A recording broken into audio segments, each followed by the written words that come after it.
Welcome. How are we all? Don't know if we got anybody in yet. Don't even know if I'm live. Let's see. Looks like I'm live, so it must be live. Welcome again to another PC build. So, a couple of things to chat about before we start. So, first things first. Beer. This is going to be a me drinking beer stream. I have family coming over this time next week. So I was going to do an overclocking stream tonight, and then next week I was going to do a budget build, and then I was going to do some retro gaming thrown in on top of that. Cheers, peeps. But unfortunately, or fortunately, I have relatives coming over next weekend, so I'm really looking forward to that. So I wanted to clear some space out. I wanted to build this PC, and I wanted to get it up and out of here. So that's the plan for today. So just to go through what we've got. So during the week, I finally got this problematic graphics card. If you remember from the last stream, it wasn't posting. I got this to work on the test bench. We got it to post, we got it to game on, and it all worked really, really well. So hopefully this behaves itself this time around. It should do. I just took it apart, gave it a clean, repasted it and reassembled it. I wanted to do a stream on that, but again, I knew we were a little bit tight for time this month, so I just went ahead and ploughed on with that. So that's our graphics card. It's a GTX 1050. It's the 2 gig processor wise. We have see it? No, up to the good camera. So that's what we have. We have Ryzen 5 1600. These are pretty available at the moment. If you look on the likes of eBay or anything like that for 15 quid or so, you'll 15 quid. If you look up on eBay for about 80 quid to 95, give or take 15 quid, you can get yourself one of these.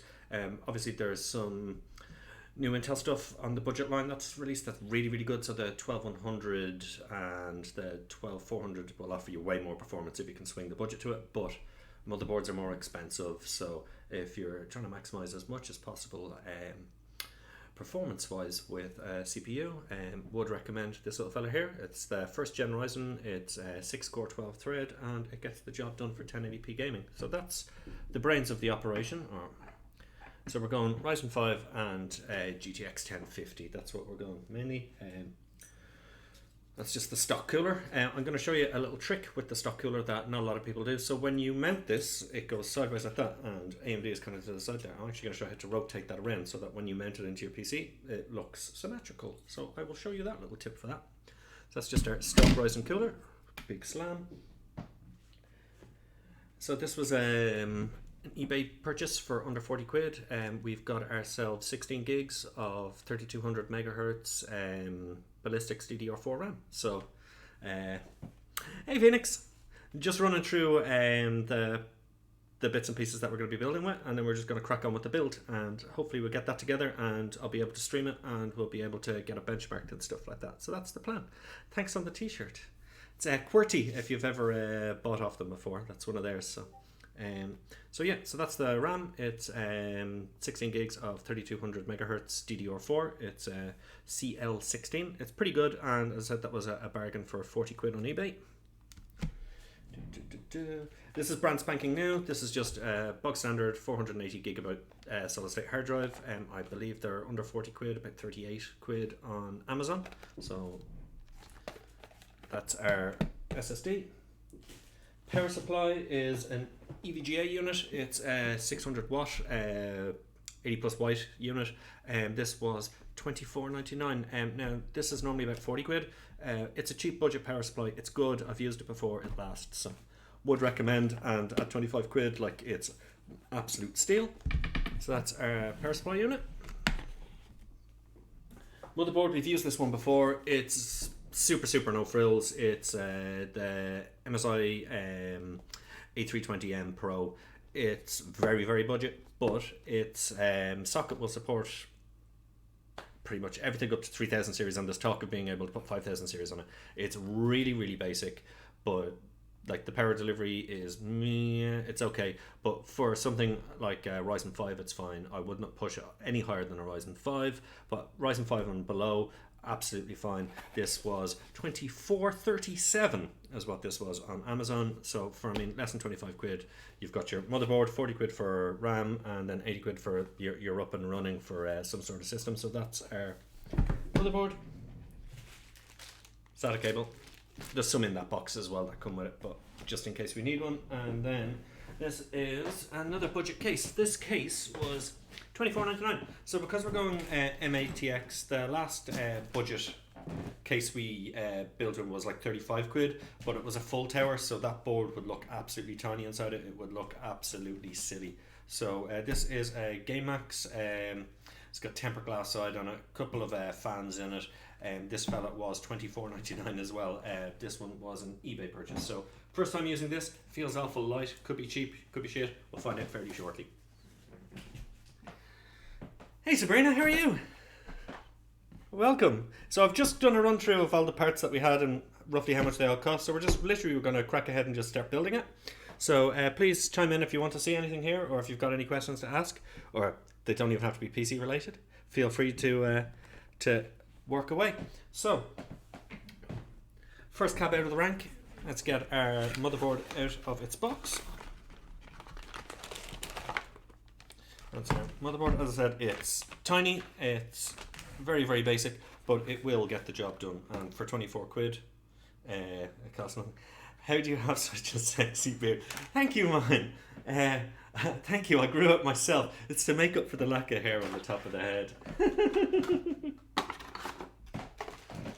So my granddad, before he passed away, used to always say that my hair my head ended up going upside down. So it used to be his joke. So it's our IO shield. That's our motherboard. Some SATA cabling. We'll put the SATA cabling into the box for later, and we'll crack on with installing the CPU. So let's get that down. So what is my beard routine now, Sabrina? Shall I say nothing? I don't do anything. It just stays this clean and this tidy all the time. Right. So tips for beard maintenance. Right. Simple stuff. To make sure that it's nice and clean and shaped, obviously. The most important thing is use a pH neutral shampoo, otherwise it will dry out. Don't use beard oil. If you're going to use an oil, buy wholesale on any reputable website. Buy wholesale 100% fair trade jojoba oil or the 100% argan oil, and just mix between the two of them. Use one day, use the other, and brush that through with if you're going to use anything, use a hog bristle brush or wooden comb, so that way you're not actually pulling and snagging the hair. So that's important. And also condition your beard. Make sure every time you wash your beard out, and don't wash it too often, but when you do wash your beard out, make sure that you put conditioner afterwards. So there you go, there's some beard tips for you. In relation to growing at Phoenix, it was literally that's just how it grows. I can't genetics. You lose a lot of some places and you win it other ways. So before we start, sláinte everyone.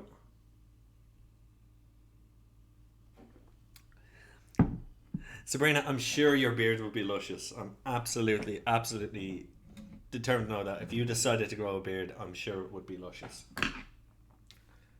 Right. So let's get this processor socketed. So we lift up the retention arm. We grab our CPU.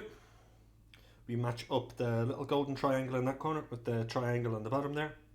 We literally drop it on top, so no force is what they call zero insertion force. We make sure that nothing is protruding on either side, that it's mounted correctly. It appears to be mounted correctly, and then the scary part is when you pop down the arm, because you have to put pressure on it. Yes, beards to beers, that's what I could call it. Right, so that is our CPU socketed. Next thing, we'll take our screwdriver, and with the stock AMD cooler, what you have to do is you have to move the old-fashioned mounting brackets off it, and then this literally screws into the back plate. So there's a little back plate on the back here, and our AMD cooler literally screws into that. So I suppose the first thing we do is we will remove the old superfluous mounting hardware.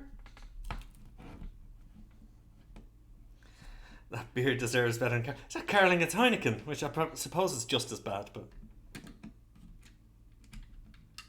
anyone does want to hit me up for beer, I'm quite partial to German and Czech Pilsner.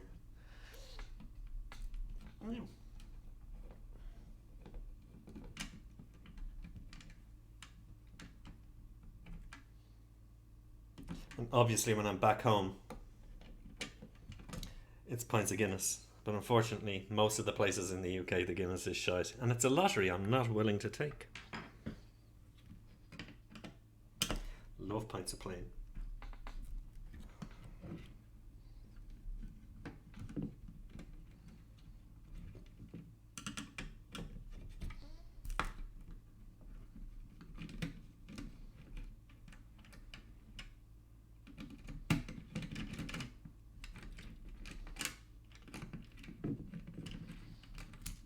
Oh yeah, I'm going to show you a pro tip for this CPU now. So when you mount the CPU to this, so this is the way it would be orientated in your PC. One sec. Yeah. Oh, I've already done it, you horrible person. I was going to show you a tip, and I've already done it to this one because I'm a fussy git. Let's see if I can grab one that I haven't modified. I have multiple ones of these. Where are they hiding though? Where is she? Rachel! Alright, here's one that's never been out of the box. So I don't think I've modified this one. But it's a smaller version, that's the bigger tower. This is of a slightly less powerful one. So, yeah. So by stock, you should see it on the camera angle here, when you mount this down to this and in, you see the AMD tab there is to the left hand side. So when it's mounted on the hardware, when it's mounted, you've got that. Can we see it? You'll have AMD written sideways and upside down on that side, or worse, mounted that way and it's that. So there is a trick that those Wall Street fat cats don't want you to know about. But I've already done it to this one. But I'll show you. I don't want to get that one. That one's still got thermal paste on the back of it, so I want to put this back in.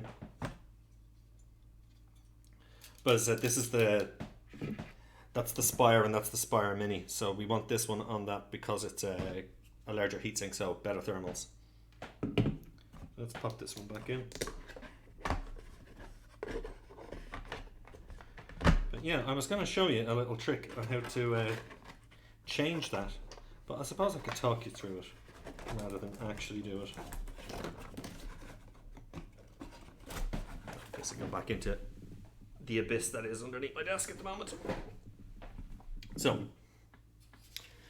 right, can we see this on the camera? Which camera will we go with? We'll go with this one. No, we'll go with that one. So, if you notice on the top of this, here, here, here, and here, there's 4 little screws.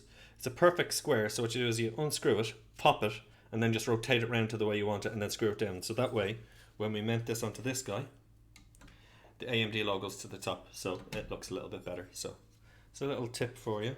I was going to show you how to do it, but I forgot. I already done it with the cooler I'm using, and I could use the other ones that are there and modify it, but as I said, the cooler that I'm using is the bigger boy. It's a lot chunkier, and the chunkier the cooler, the more surface area that the heat has to. I didn't do the lotto, Sabrina. I didn't do the Irish lotto, mainly because since the UK left the EU, buying with English cards is weird because it's no longer part of SEPA, so sometimes it doesn't go through. So yeah, that's why I didn't do the Irish lotto. But it's 18 million and it's a guaranteed winner this time, isn't it? Yeah. Yeah, so the thing that bugs everybody is the thermal paste. So literally we just put a small amount of thermal paste in the middle here. You can use as much as you like. Don't let anybody tell you you're using too much or too little. It doesn't really affect it, but yeah, you normally get people giving out shit about how much thermal paste you do or don't use. So use a liberal amount. Fuck's sake. You're going to build Lego and watch Rocket League. I like it. And now you're invested in my pish. Baldy. Thank you, Ferg. Thank you, Ferg. I appreciate it. I'll have a beer with you. How does that sound? Cool. So, we've got our thermal paste on.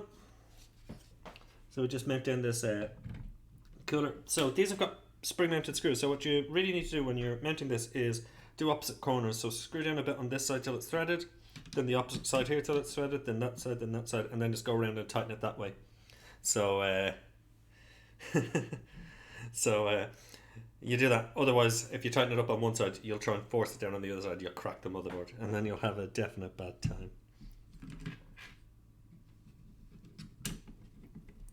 So let's get it threaded and in. Right, we've got a start. We go to the opposite corner. Let's get a start. To this corner. Get a start. And then to the top one. And hopefully, if you've done this right, you just have to go around and tighten them up. Yep, that's it. Tighten this corner now. And this corner. And this corner. There we go. Done. Easy, easy, easy. Yeah, so the next thing is we'll just pop our CPU fan into the CPU fan header on the motherboard, which is just that fella there. And then we'll just try and hide these cables a tiny bit. It's an adult conversation. You can use all the bad words you like, Phoenix. It's alright. I'll allow it because it's Ferg.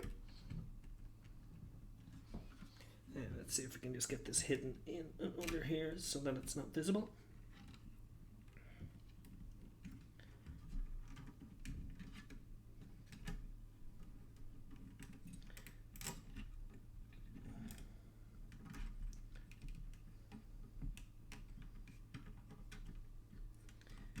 You don't want to hide it all, do you? Just normally you can just bury it underneath that part there, and then you don't see it. So let's just see. And now that is disappointing.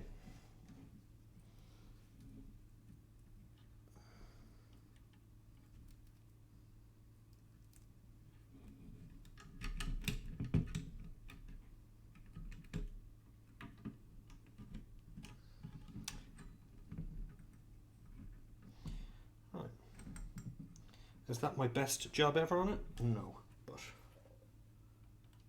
it'll do.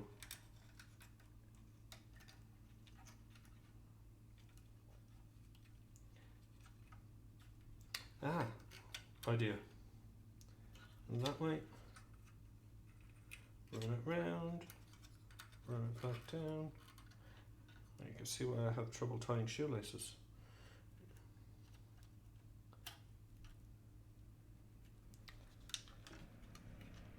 You'd think after the 50 million time of doing this it would get easier. Go down, around, go back in. Get yourself hidden there. There you go. Now.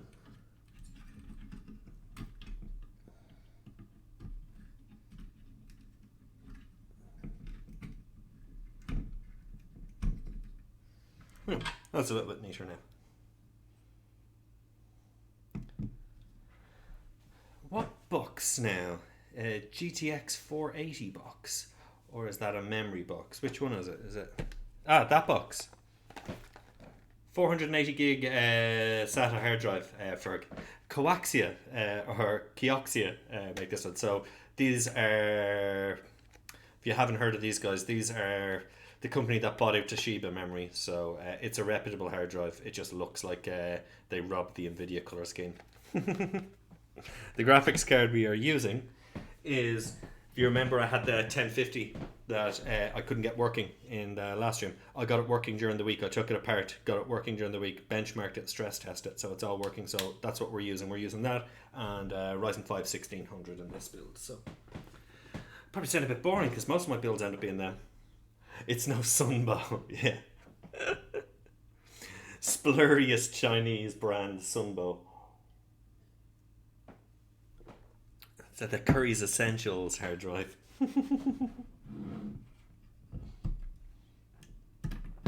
I know you won't have a bad thing said about them. So, that is our CPU and cooler mounted. So, next part is let's get our RAM sorted. So, as I said earlier, we've got two 8GB sticks of 3200 Crucial Ballistics RAM. It's good RAM, CL16, so should work perfectly fine with first gen Ryzen. With higher series of Ryzen, you would normally try and get slightly faster RAM, but with Zen 1, if you go past 3200 speed, it tends to actually cause errors rather than actually assist. So that's why we're going with this kit. As I said, this was a 40 quid purchase on eBay, but if you were looking to buy this new of a reputable seller, Crucial's memory is pretty good price wise. I think their 16GB kits are about 60 quid now, which is pretty good. But if you can save money on something, you save money on something. Be cheap and nasty without being cheap or nasty with it.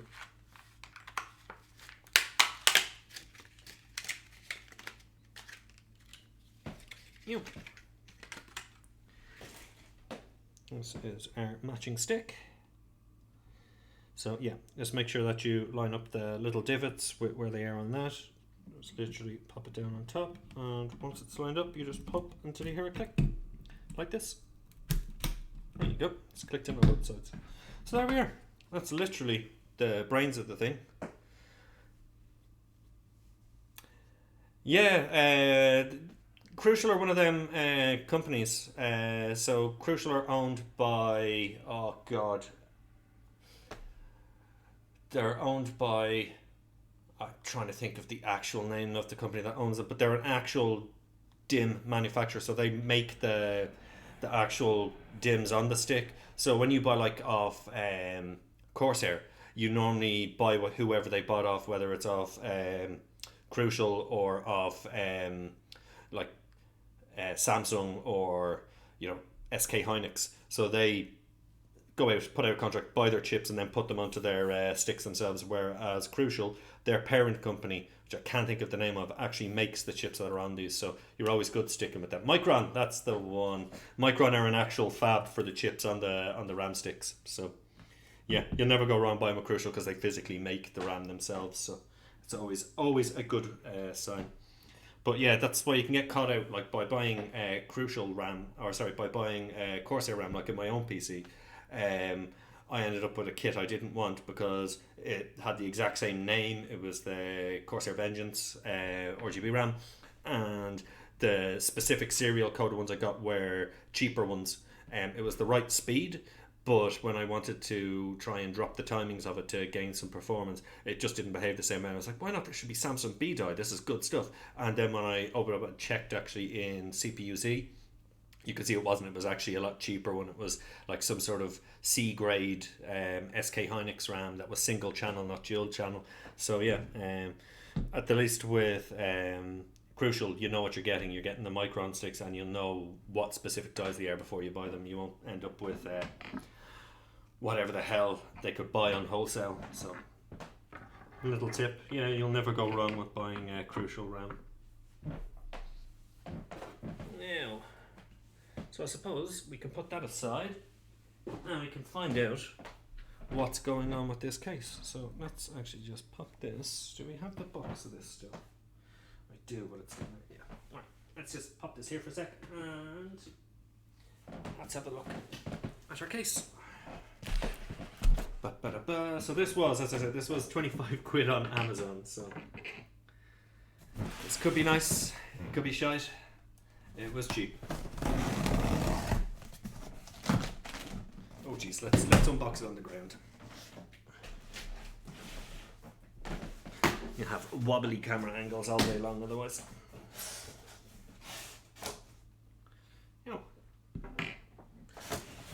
See what we've got going on with this case.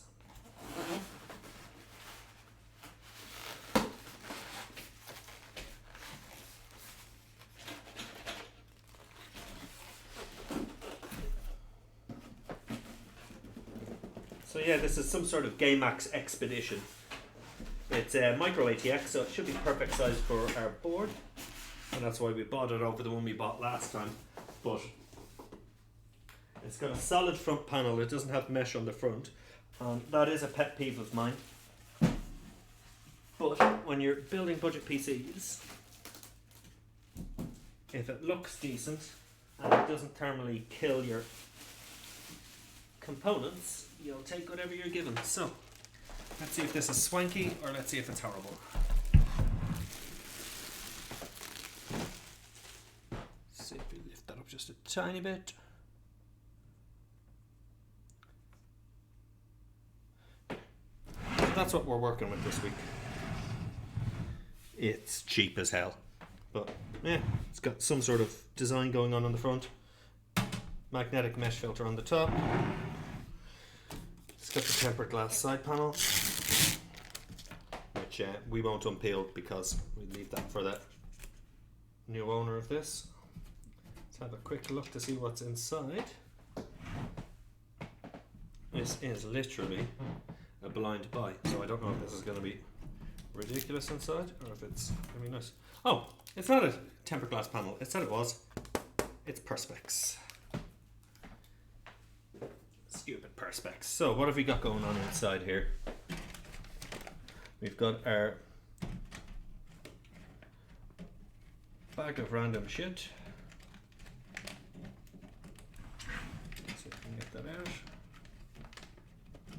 I love a good bag of random shit.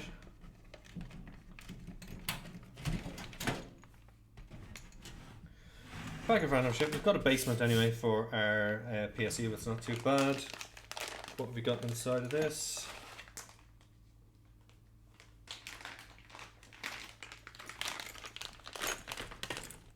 Some sort of anti-sag bracket for a GPU, which we won't be needing. Additional thumb screws.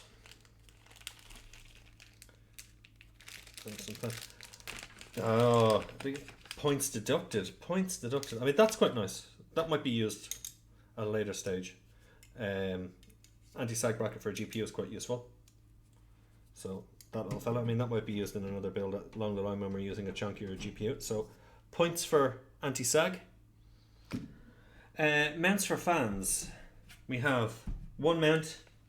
We've got space for 120 here, which is pre-installed. We have space for two 120s up in the top, and in the very, very front, we have a gap where fans should go, but we don't have any mounting hardware for them. That is fucking ridiculous. We don't like that at all. Yeah, it looks alright, but yeah, I mean, the side panel's Perspex. You don't have any mounting for the hardware or for fans in the front. Yeah, it'll do. It's a 6 out of 10. But yeah, no front intake. Yeah, it's a weird one. It's a bit like if you remember the NZXT, the H510s that everybody wanted 3 or 4 years ago, and they had that big solid front panel on them, and they had like a tiny little bit of mesh down the side and fans up the front.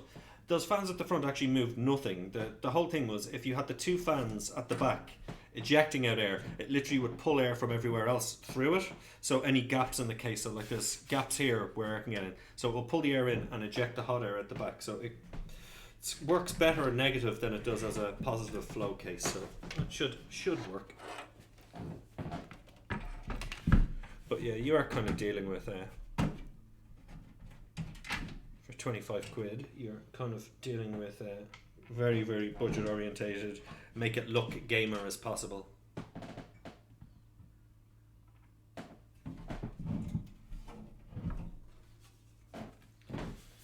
Right, back panel off. And they're quite nice. There's little sleds for full-size hard drives here. We might be using one of them for an SSD. And we got cable routing. We've got some Velcro ties here for some cable management, which is not terrible. That's not terrible. And that's our cable in there. We'll take out. Hey, come on, behave. So yeah, we've got a little bit of Velcro pre-installed for creating a cable channel. The hard drives have these little sleds on them, which will be quite useful. I'll see if I can grab one out now without snapping it, because that would be the usual thing. So we've got hard drive sleds, so we should be able to mount. I'm looking at there and I can't see, but we should be able to mount into them. So that's not bad. So, thoughts per intake, decent airflow, decent cable routing. What we got with it is a bit kind of crap. No zip ties with it. I love getting free zip ties, so I'm going to have to go and try and find some zip ties for later while we're cable managing.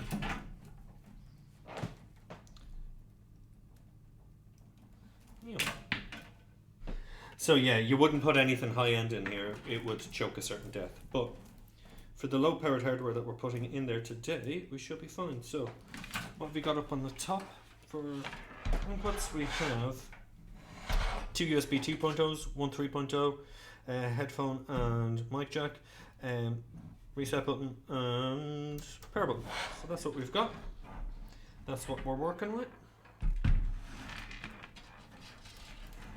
So yeah, not terrible, but not the greatest, if we're honest.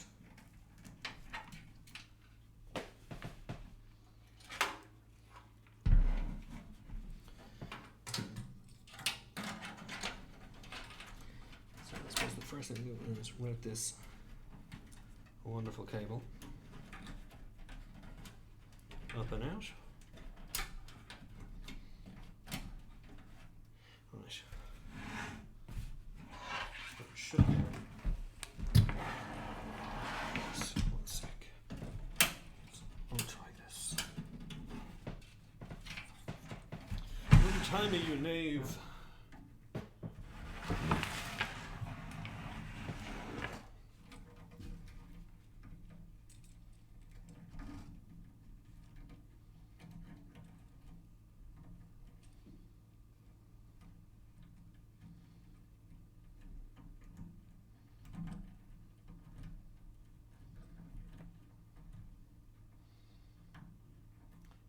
World's cheapest twisty ties up in here. Now, gone. Need a bit of length on this fella.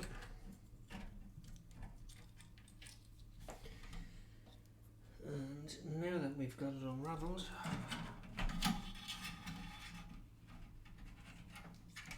should be able to pop it in there. Grand. Now it's got a bit of slack on it. Let's get our motherboard mounted inside. Let's see if we can get you a camera angle in on me actually doing this. Otherwise it's going to be very, very boring. Very, very boring. See if we can adjust that just a tiny bit so you can see inside the case. It's that solid panel. If this was mesh fronted now, you'd see straight into it. It'd be grand. Let's try it on the other side.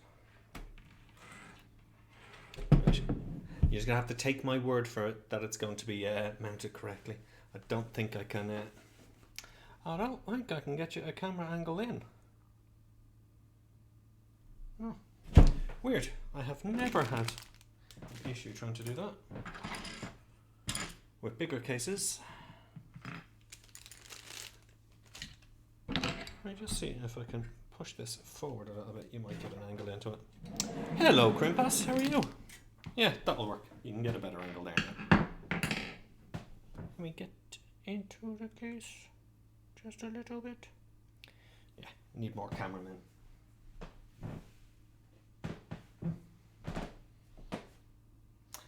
I hope your Saturday finds you well, Mr. Crimpass. Just home from the movies. Did you see anything good?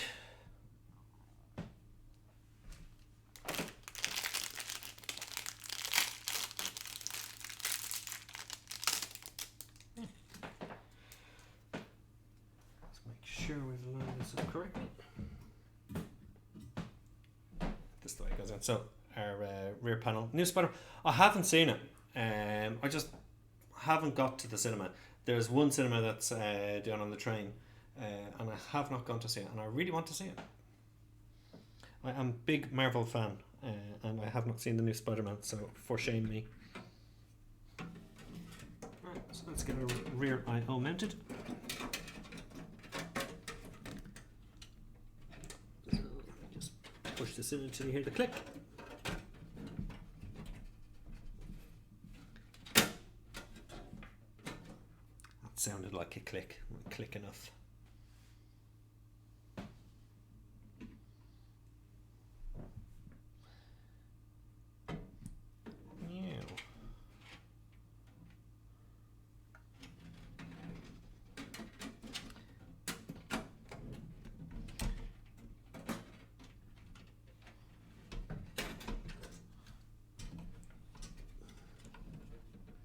Cheap cases. This rear I/O is loose for reasons unknown. So we popped it till we heard a click. We're adamant we heard a click, but it's still wobbling around. Let's try that again.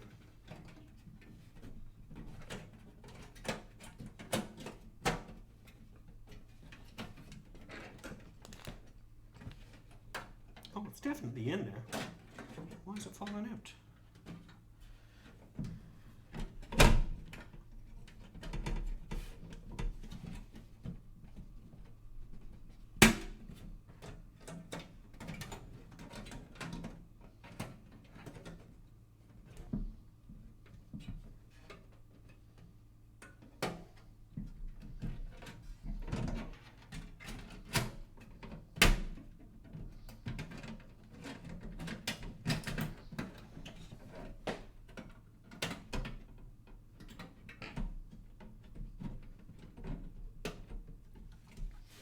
That does not want to cooperate today with me at all. Let me check this out.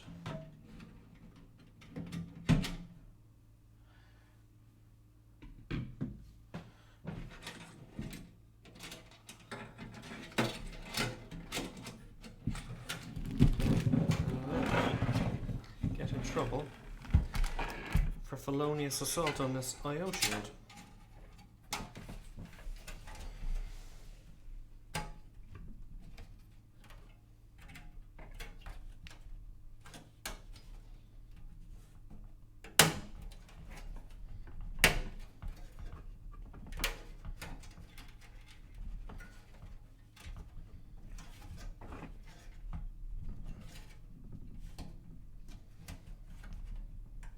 Okay, I think that's in about as good as it's going to get.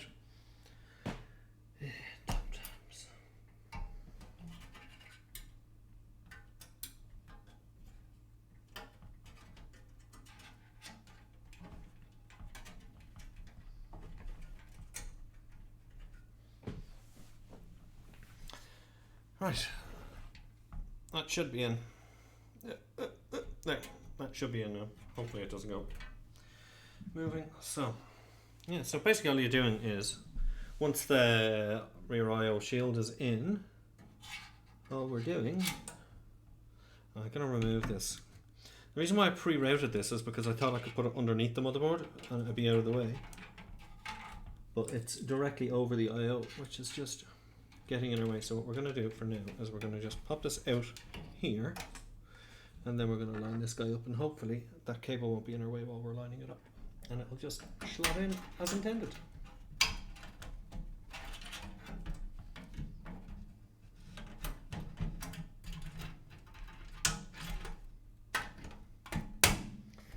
There we are. Now we're in. So yeah, it's just a matter of screwing this down into the mounting spots and we're good.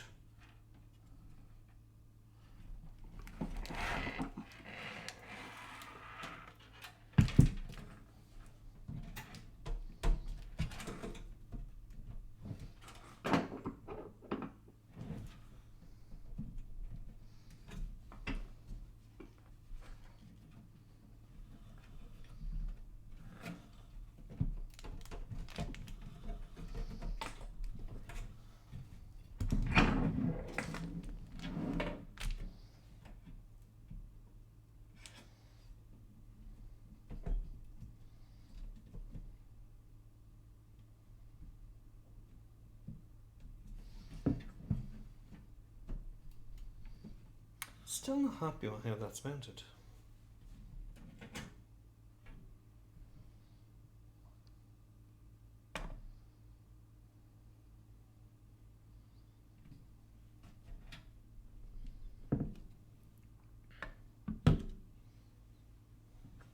Enjoy Crimpass. Enjoy Valorant.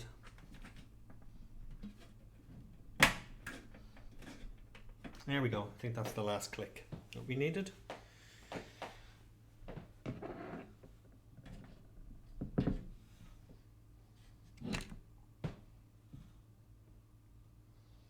Now let's try. You need a beer. Cool. So, back to the task in hand. I have noticed that wasn't in fully, and I've given it the last little nudge, so that should be the click that we needed just to move things along. I have also noticed that we are missing a standoff for the motherboard. So, in the bag that they provided, if they weren't completely cheap peoples, they will have provided an additional standoff. And lo and behold, they are cheap. They haven't given us an additional standoff. So just what a standoff is, they're little bits of metal that go inside the case that the motherboard sits on, so it's not touching up against bare metal. They're non-conductive, and that way they won't ground the motherboard and short it. So that's why there's little standoffs in there. There's missing one which you could get away with, but just in case if we're putting something in, we don't want to hear a crunch, and we'll lose our motherboard altogether. So let's err on the side of caution. And let's relocate anything that's in there already. Sorry, this is really, really noisy because I am looking for my needle nose pliers because I didn't bring it on stream with me because I didn't think I'd need it.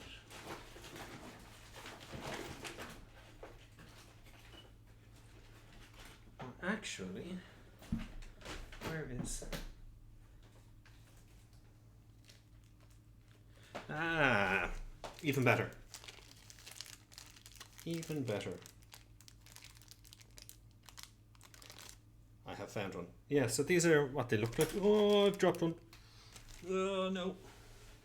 It's all gone horribly pink tongue. Why must you mock me, God? Oh.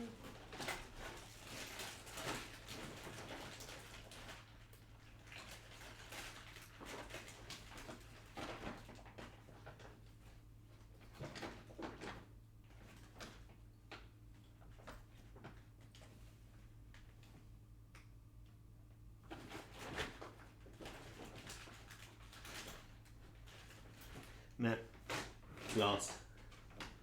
Never to be found again. Take two. Is it even a tech stream if your host doesn't drop something? As is tradition. New. This'll do. Oh, it's a little case of everything. So what I was going to show you, before I dropped it into a bag full of smaller screws, so now it's lost, is that's what a little motherboard standoff looks like. I'll show you. So it's just a little screw piece on the end there, and it just literally sits there, and then the screw that you're screwing into the motherboard threads through that. So let's get this mounted in there.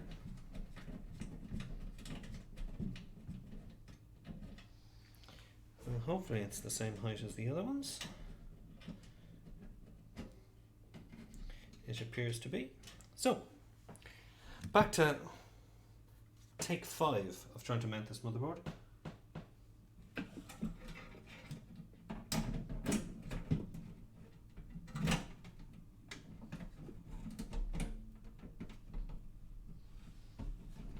There we go, now it's lined up.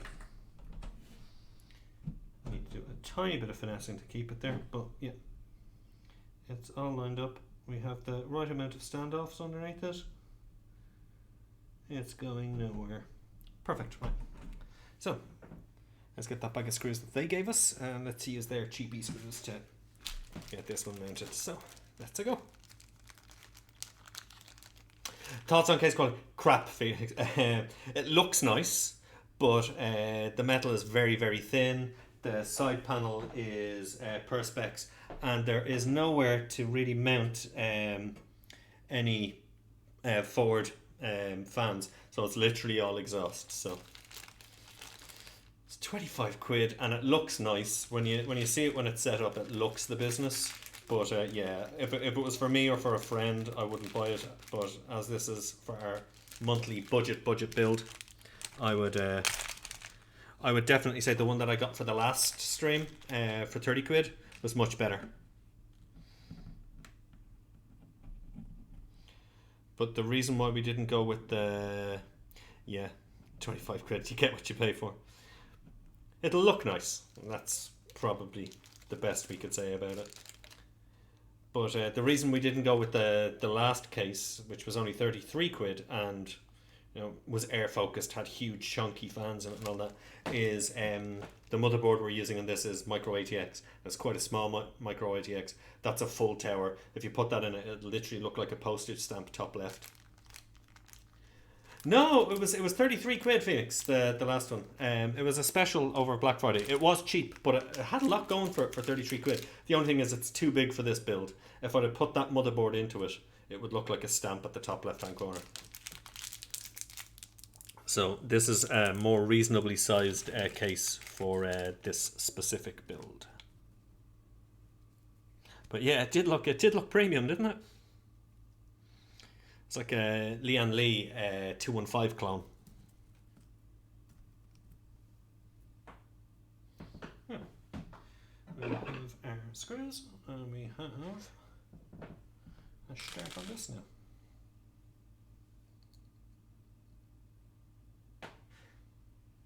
Yeah, and this is on the smaller side of Micro ATX as well. This is like only slightly bigger than ITX. So yeah, if you put that into a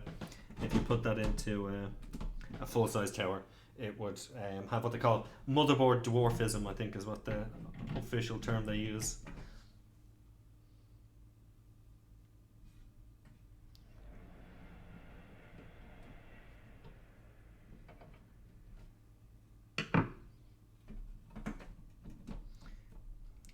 Still just a tiny bit off being perfectly lined up. I don't know why. It's all in perfectly. So I'm going to have to do the old press it in while we screw into it routine, which is a tried and trusted method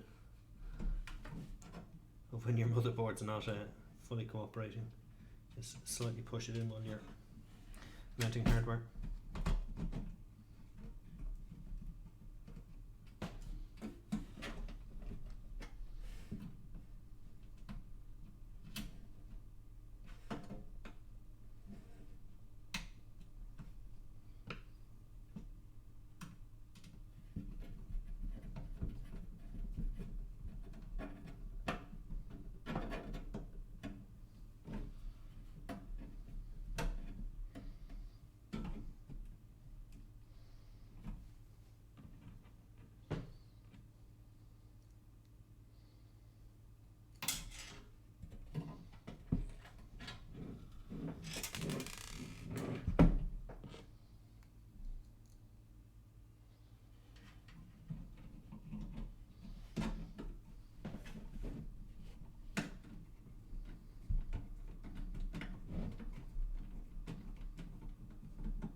Nearly there.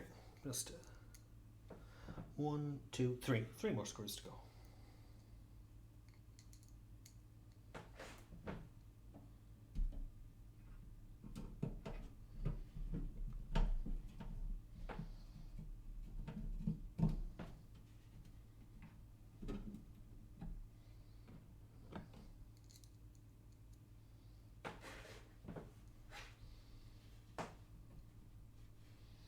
Oh, another thing I didn't comment on actually when I was looking at this, should be fine to lift it now, is as well the PCI covers. They're the ones you have to pop out. They're the cheap, just actually riveted to the case ones that you have to physically break. So if you do change hardware in it, you'd have to thing. Now, luckily, I've got a bag full of those PCI covers, so I'm going to pop all of them out and get rid of the ones I have in bags here because I have too many of them from various different builds. So I'm lucky because every time I make a build, I put in a graphics card, I have to remove 2 PCI covers out, and they're like, oh, they'll come in handy later, and they never do. But this is the day that they come in handy. So I'll pop all of these stupid riveted ones in, and I'll put in some actual ones you screw in. So I'm adding value to the case. And getting rid of stuff without throwing it out.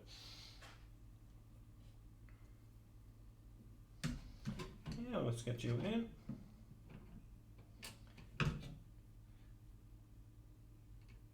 Somebody remind me before I stream next time to remagnetize tips of my screwdrivers. So it's now getting beyond the joke with these small little screws that don't want to behave. Yep, there's one, and we just have 1, 2, 2 more? Question mark? Yep, just 2 more to go.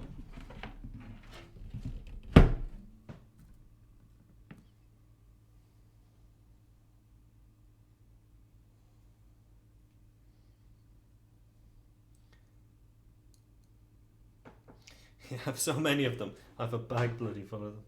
But we'll source them before we call this fella finished.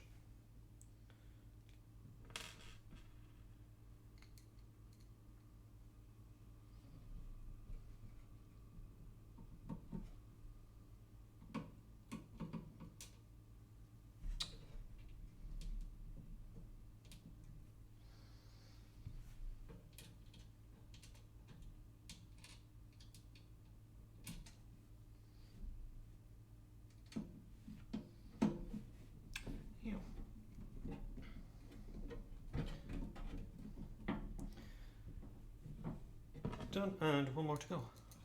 Then next we'll be mounting in the power supply.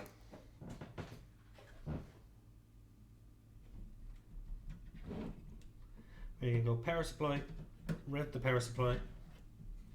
We're going to put in the SSD, and then once the SSD is mounted, then we will put in our graphics card. Before I do the power supply, let's do our front panel. This is the most annoying part. Right, so ta-da! Motherboard is in. Doesn't look too shabby so far. Looks very gamery.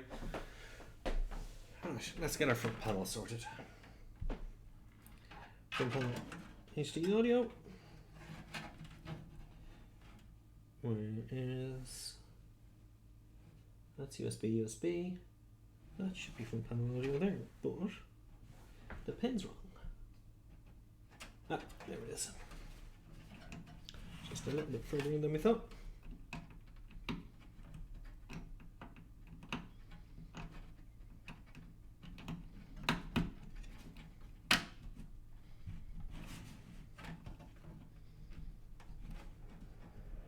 Yeah, from panel audio.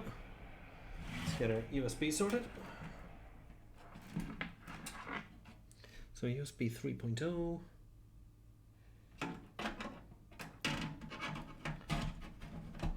Going through here.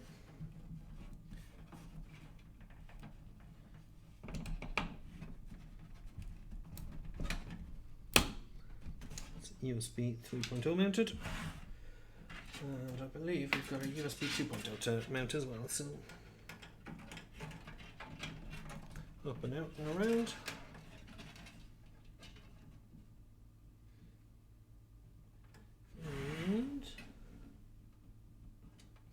Bottom left is where that goes.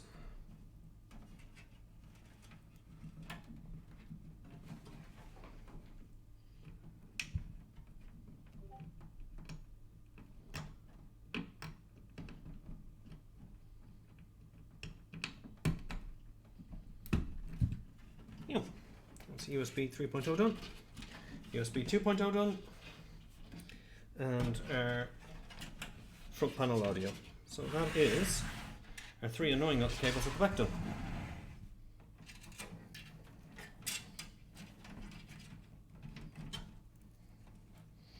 Now for the most annoying one, everybody's favourite, the front power pins.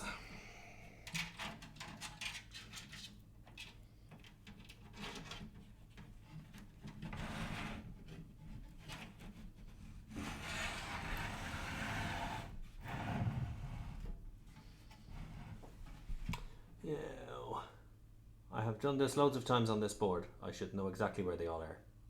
Yet I still don't.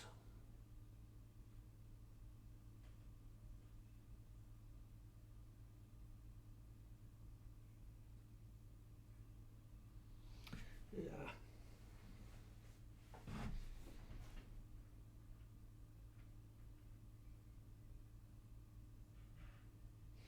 Right.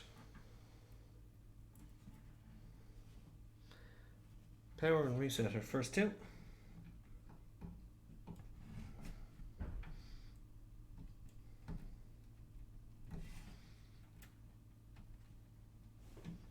HD lead is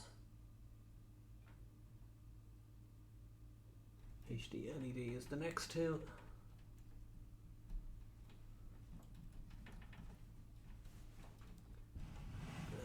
This is the most annoying part. The part I least like of building a PC is actually doing these. So power switches in, our reset switches in. They're in. Stop wobbling. The one underneath that now is hardwire. Why are you being such a pig?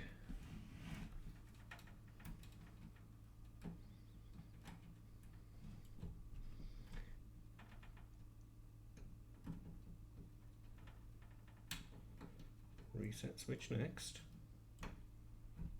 Yep. Then we've got our hard drive LED. This is the next two underneath the reset switch.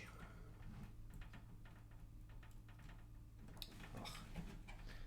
You know what? I do an old-fashioned hold them together in a block and just stab it in, and that should work, because this just doesn't want to behave itself for reasons unknown.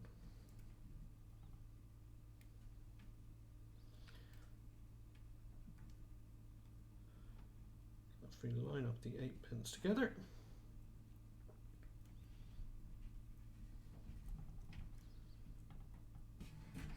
and do the old-fashioned stab it in one go, that should work. And lo and behold, the old hold the pins manually in your hand and just stab it in worked. Yeah, I hate the front panel stuff. It's done now, but yeah, that's the little pins. There's two ways of doing it. The way I was trying to do it, first of all, which is go 1, 2, put them in correctly, but that wasn't working. So what I did was I held them all together the way they were supposed to get into a small square, and then just literally stabbed it in, and it worked. So not too bad. We're nearly there. So that's front panel done. We can now move our fan cable through, and let's get the power supply mounted and looked after. So yeah, the power supply is not a very expensive one, again, less than 25 quid. Asus have a full connector, and also if you buy an NZXT case, their panel connector is just a full square as well that you can just block it in. So yeah, that's always really good too. So yeah, improvements to front panel. Just a block to plug in. It doesn't need to be.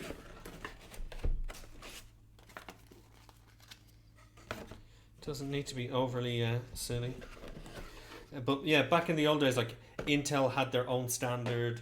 Different motherboard makers had their own standard, so the pins used to be all over the place. So there wouldn't be one standard, but everyone has kind of agreed on this specific square now. So I don't know why they all don't just, case manufacturers and motherboard manufacturers just decide this is the industry standard now. Let's work with this. So yeah, this power supply we picked up on Amazon as well. It's the EVGA 600 W2. It's a 600 watt, 80 plus watt piece. power supply. I have used it in personal builds in the past. It's not the flashiest of units. It's not a modular unit, but for $24.99 you'd work with it. So that's it. It's a pretty solid unit, and the thing we do like about it, although it's non-modular, is you can see they're all flat black cables. So a little bit of management on our side, but like for what we paid for it, we'll happily take the penalty of having to cable manage it ourselves. So let's get her in and mounted.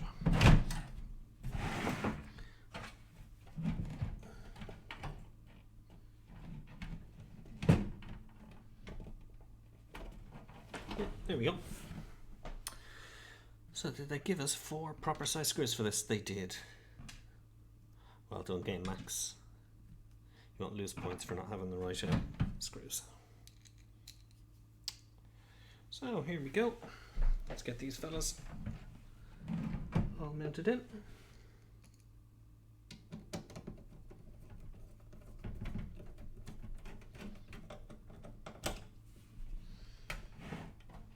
There's one.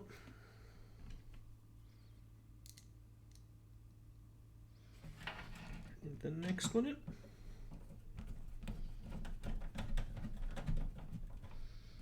Two.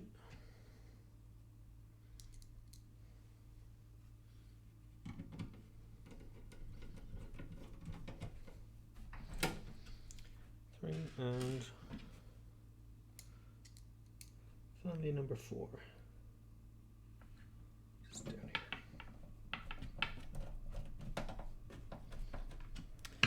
Here we go. Yeah, power supply is mounted. It's just a matter of routing the cables to where you want them to go. So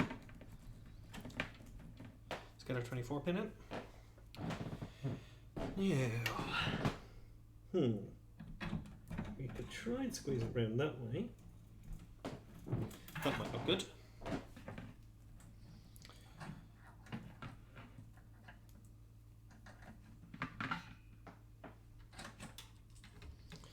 We have Molex there. So let's tuck you in here, because we don't need you.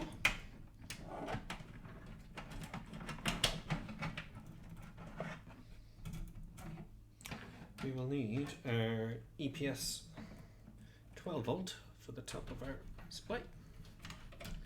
So that's going to there.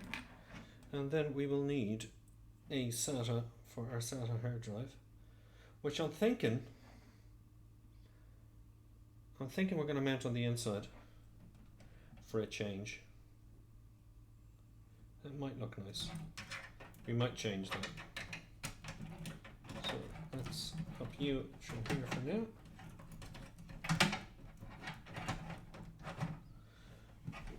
And then what we'll also need is our GPU. And where do we want to feed our GPU from? Do we want to go from in here and out to it? Or do we want to go from under and out? Yeah, go from under and out.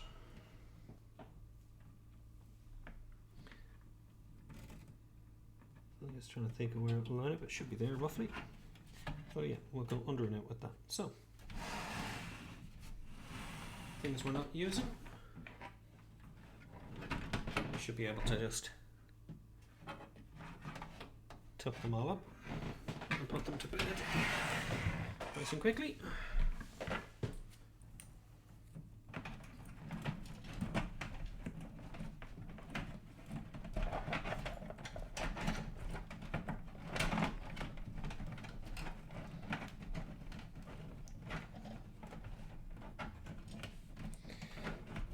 So yeah, the object of the game obviously is to make this look as clean as possible without having to do as much work as possible. Because we're looking at this,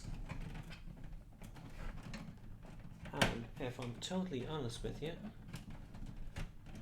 there's not a huge amount of cable routing opportunities here. So I think it's going to be literally tuck everything underneath and then just table, and then whatever we can route into this little channel here and just call it a day. I don't think we're going to have much room to do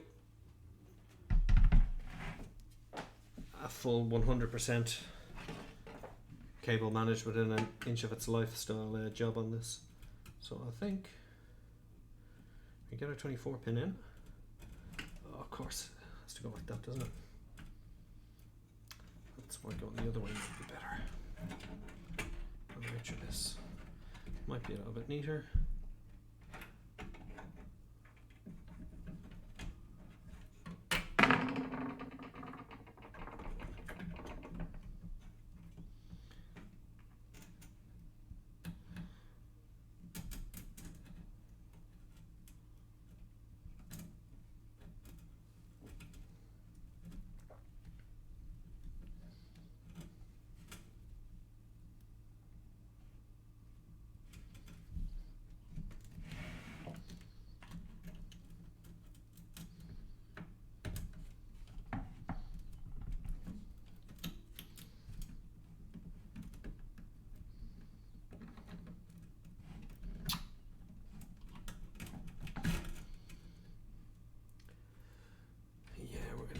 More slack on that.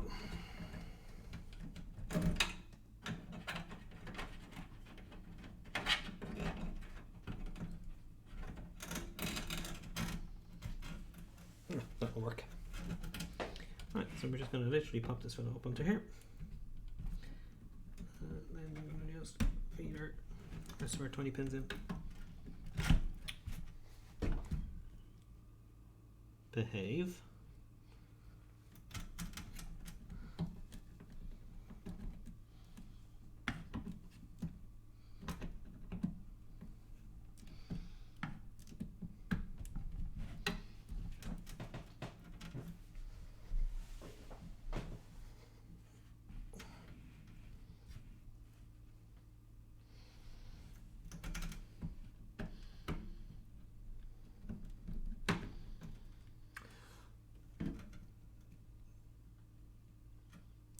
Don't make me end up cheating.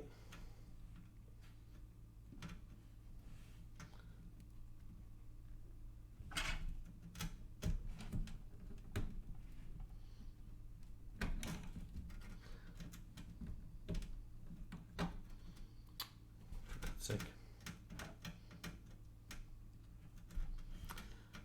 Our 24 pin just does not want to cooperate with us because it's just bending so tight that we're not getting the additional 4 pins just to line up correctly because it's torquing it backwards. So,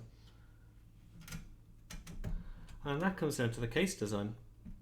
If the bends weren't so harsh on either side, it would just slot in nicely. And when I was talking about cheating earlier on, I was thinking I have cable extensions for a 24 pin that I could put in there, but if I go and spend, or they cost money, they're about 12 quid, and it's like, it kind of defeats the whole we're building a budget when you have to invest more money than the case is worth on additional cabling. So that's just not good. So I've moved it this way because I've got a little bit more angle to see where it's going wrong. But yeah, it's literally the bend in the case, because the grommets don't line up to where the 24 pin is. You have to twist it slightly, and when you twist it slightly, you're pulling the additional 4 pins that attach to the 24 pin out of where they have to line up, which is just really, really silly. So I suppose that's strike 2 for the case, isn't it? We'll make it work, but I mean, that's absolutely ridiculous that I have to absolutely wrench the fuck out of this just to get the 24 pin seated, which is like the most important fucking cable to go in. Without that cable being in, there's no power in the machine. So there it is, it's in. It took an absolute beating to get it in there, but it's totally in there now. Can confirm it's in there.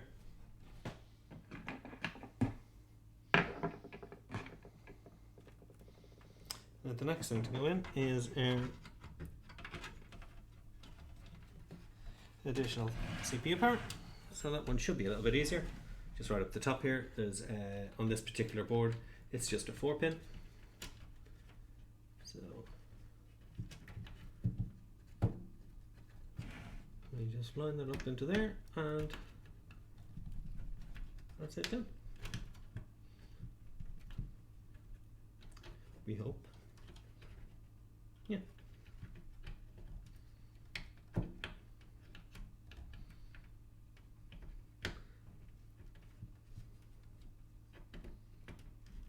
Here we go. In. Strike 3 and the whole thing out the window. Great streaming content. Welcome back. Exactly. That's what we need. Fucking things out of windows.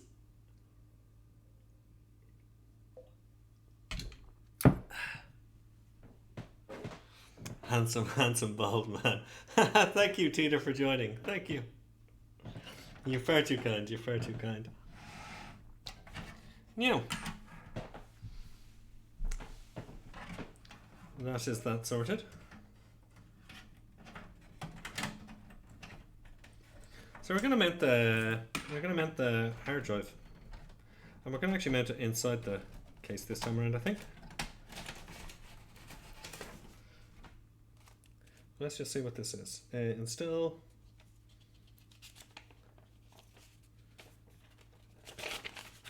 What's this telling us to do?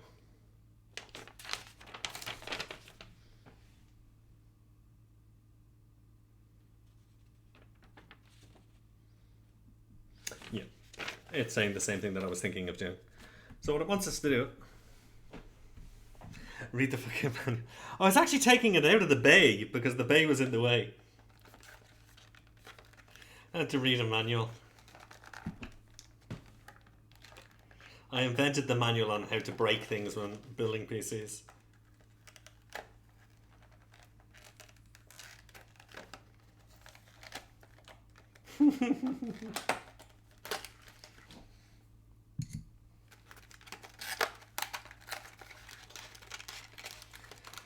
Yeah, so this is our cheap little 500 gig SSD. So it's made by Coaxia, which allegedly invented NAND flash. So there you go. And the reason why they claim that is because Toshiba invented NAND flash, and then it became industry standard, and then this company bought out Toshiba memory, so it's basically a Toshiba SSD going in there, or the company that was formerly known as Toshiba. So there's some useless background information on our SSD maker. You never ask for directions. No admitting that you're wrong.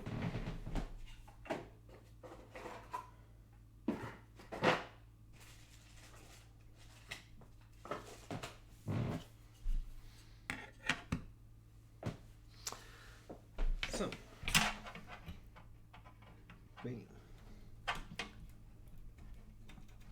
here's our SATA cable popped in.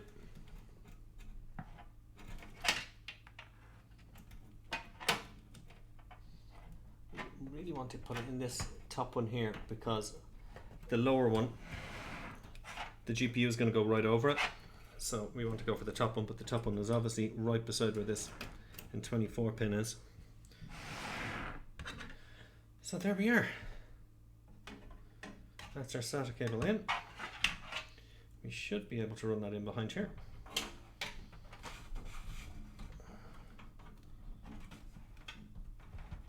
And if we've done this right, there we go. We should be able to literally just pop it out through here.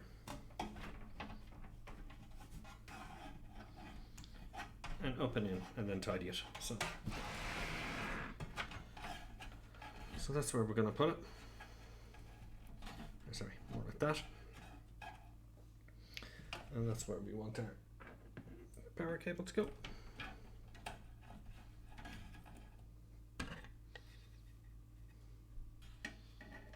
If we have that right, that's where it's going to go, right there. So we could go up there, That kind of hides where all the cable mess directly behind it is, so I think we're going to go with that spot there for the hard drive. Let's get that screwed in.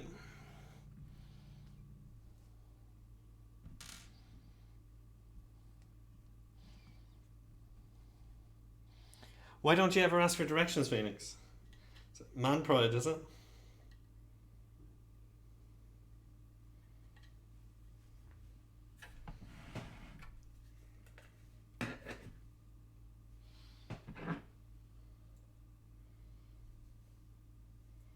There will be no admissions of being wrong. Or GFM, that's given it, that's what my own. Yeah, I like it, yeah. It's giving in. I like it.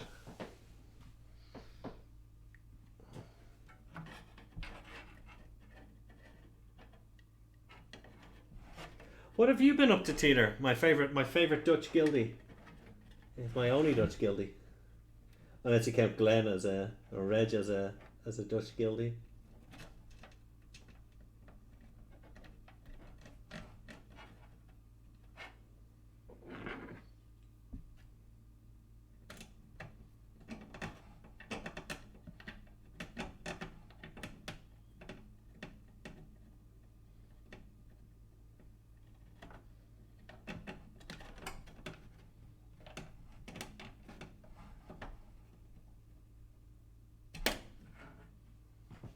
Working in München. Nice. The most Austria place in Germany. If there's any Germans watching, I never said that. Work laptop. Oh no.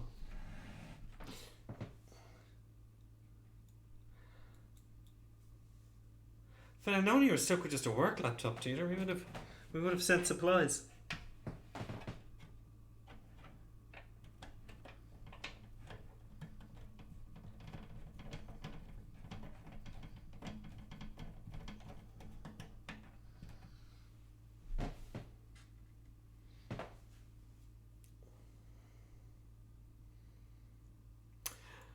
That's what I used when I first moved here as well. Actually, it was Phoenix that hooked me up with a good deal on eBuyer at the time, because I didn't know where to bloody buy a laptop at the time. So, was very proud or very pleased with the laptop when I first came. I had to upgrade it myself a little bit, but.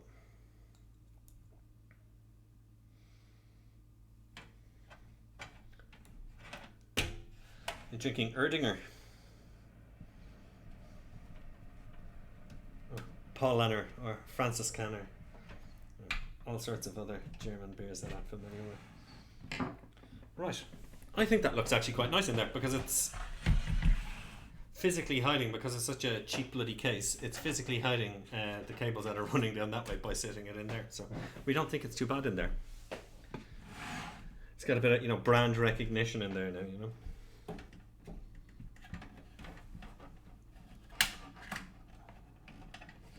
But as soon as I put that in, I've realised he made a mistake. I should have tried to mount these cables in before screwing it in. That would have made my life so much easier. So now, can't get much more than Erdinger and Erding. Really, who'd have thunk it? Who'd have thunk it?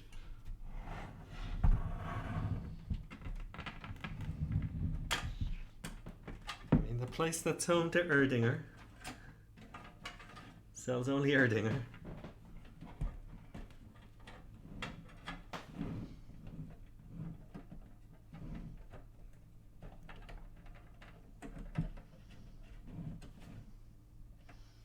Oh god, that's tight. We don't like that.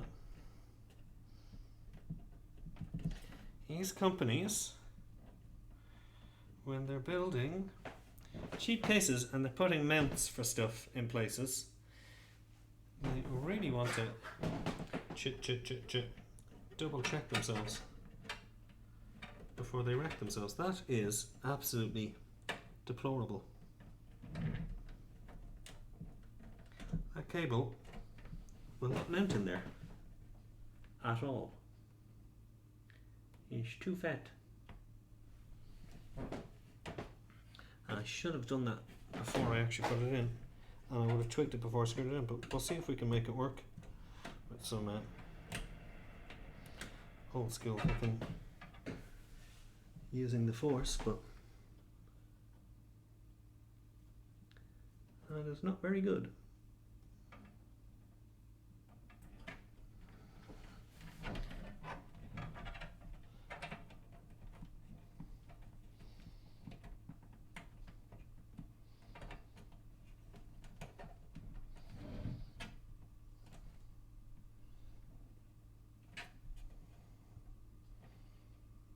This is coming up to third strike. Yeah, this is where I go viral.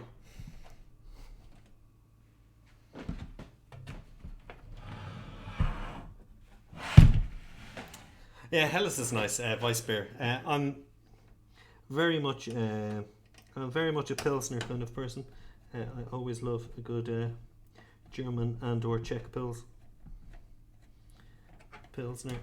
I'm a fan.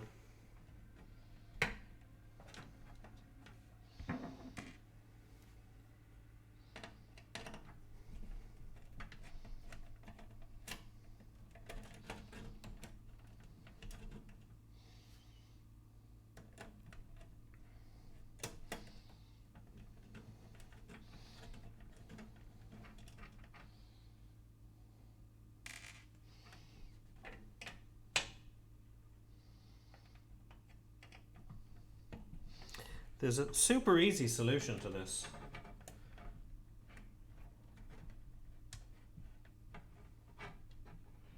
And I will share it with you now in a second once I get this unscrewed.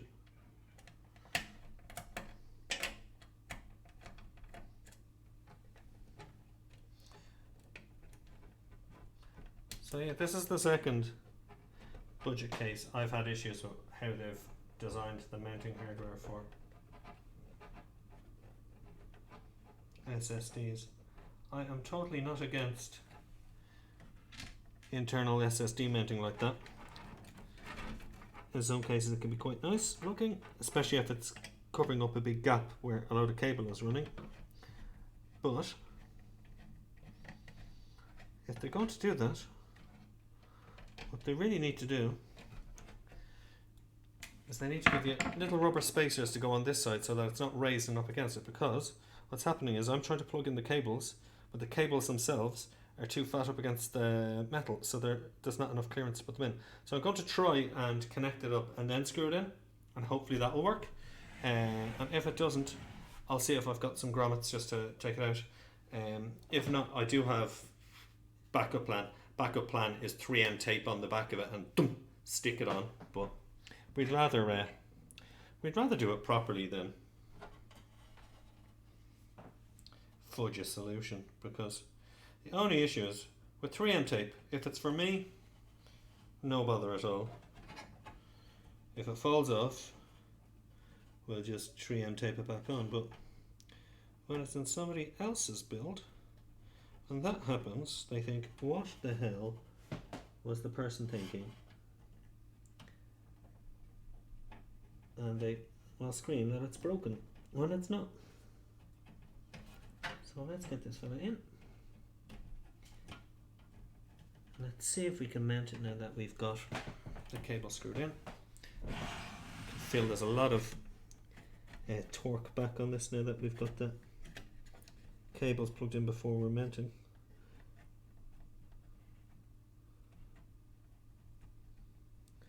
But if needs must, needs must.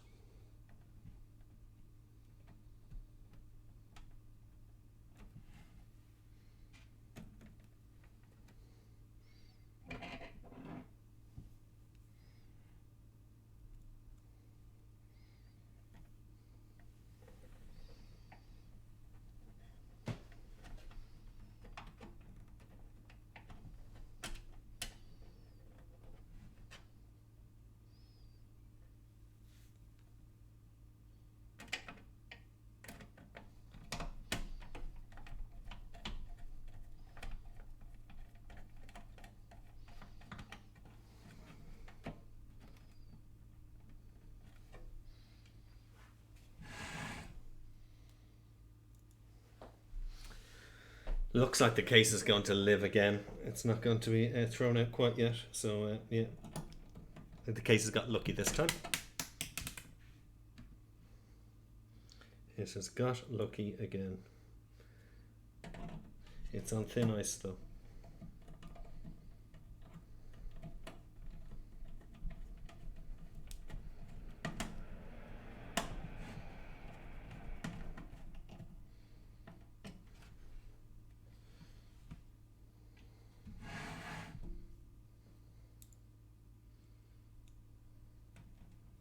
Yeah. Get these next two in, we'll be good.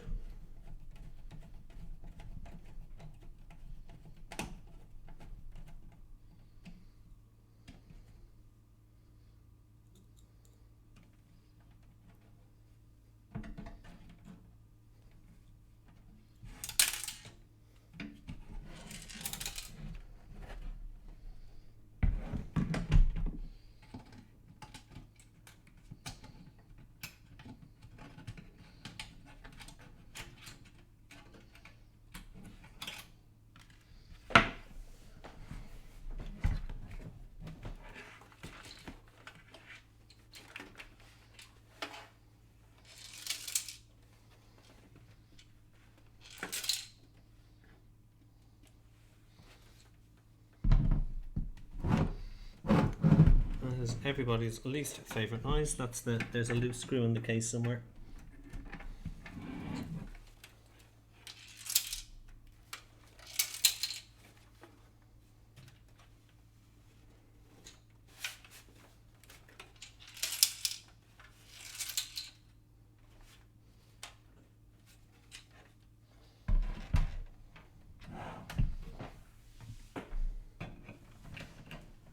I don't think there's a worse noise in PC building than the loose screw rolling around in the case noise. Because if that gets into where the power supply is, I could blow the whole frickin' thing up. So we do not like that noise. But unfortunately I can't call that strike 3 for it. That's strike 3 me for being an idiot and not magnetising the tips of my screwdrivers. You can see where it is, it's just there. Let me just finagle it out. Or actually, can we? Just until we get it going. Come on, be the change you seek in the world.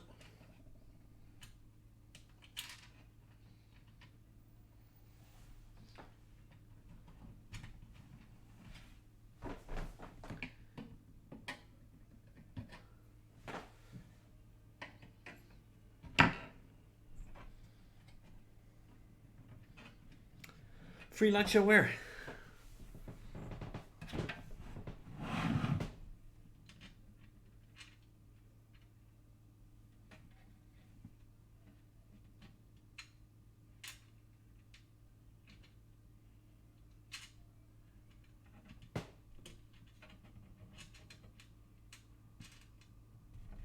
Yeah. When the screw gets into the power supply and shorts something, it would definitely be a free light show. It would be a very quick one too.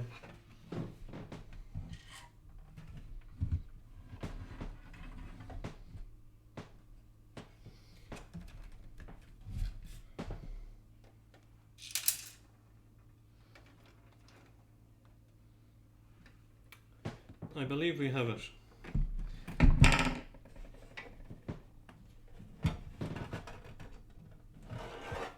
Ta-da! Yeah, let's try that again.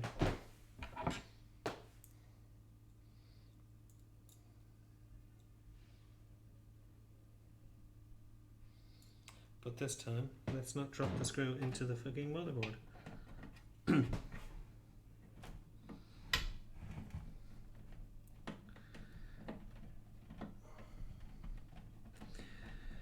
Yay! Done.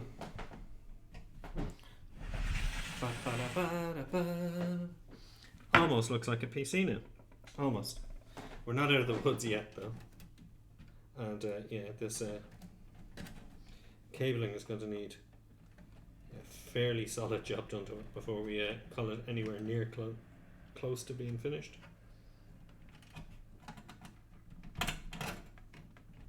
But we are totally nearly there. So next thing will be to get our graphics card mounted. So as pointed out earlier on, this is one of these cases that has those really, really cheap and annoying bend them out mounting points. So we ain't a fan of that. So I took this off. It's very, very quick.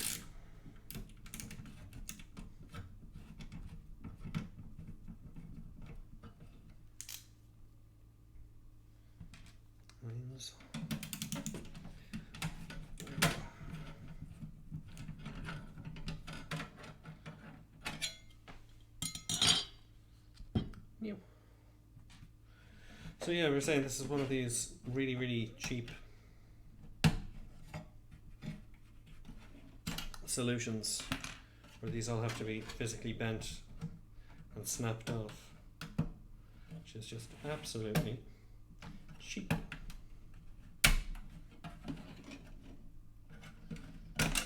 But what we're going to do is we're going to replace them all with ones from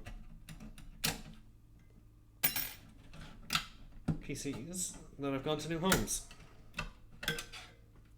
There we go. It's our PCI bay is all clear.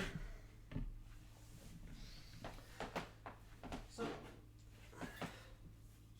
this is the card that gave us all sorts of trouble in the last stream at the last budget PC. But we got it working on our test bench, so we know it's now working perfectly. So let's get that installed and let's get her screwed in.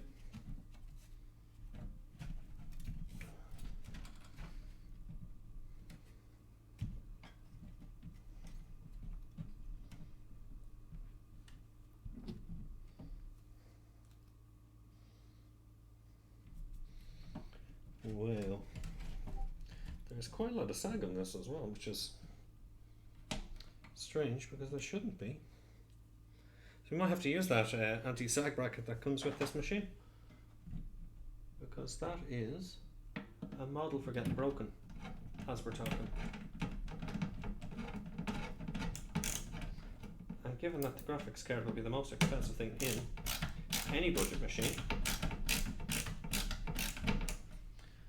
we don't want that to happen.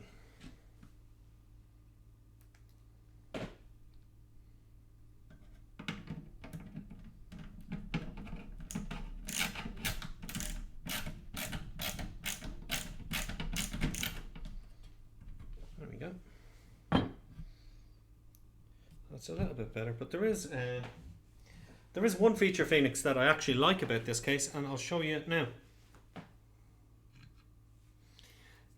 This comes with a little anti-sag bracket with it, which is nifty for that caliber of case to get anti-sag bracket with it as standard. It's quite good. So we just have to figure out where it mounts. So there's your redeeming feature. And it's not bad. As I said, it mounts here by the looks of it. And it's a nice foam on it.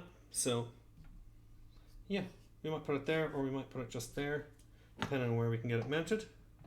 So yeah, it does have, for a cheap case, it does have a small little redeeming feature, and it's an anti-sag bracket for the GPU included. Now, I don't know why you'd put a big GPU into a case like this. It would suffocate and die, but there you have it. You can do it. It's doable.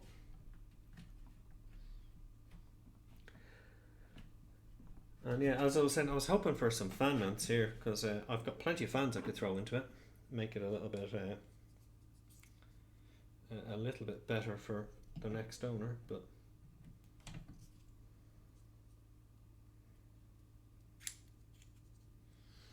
anyway, so there should be a thumbless screw for this.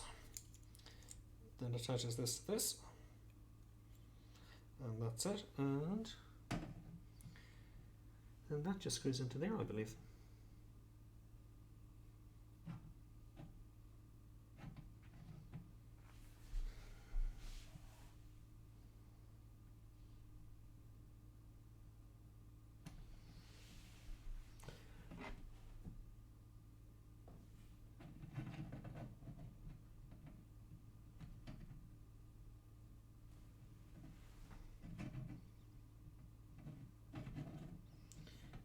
That would make the most sense. Sorry, if you're wondering why I'm looking underneath it, there are fan blades that need to turn, so to line this up to where it's supporting the graphics card, but also where it's not impeding a fan from spinning. So ideally, the midway point where the fans both aren't is here. But looking at this guy, there's actually nowhere to mount this that will prevent it. So we might have to scrap this idea.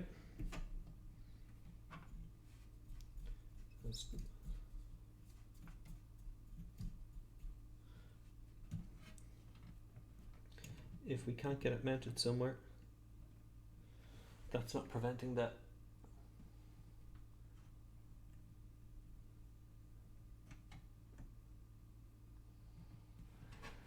Yeah, I think we're going to have to scrap that idea.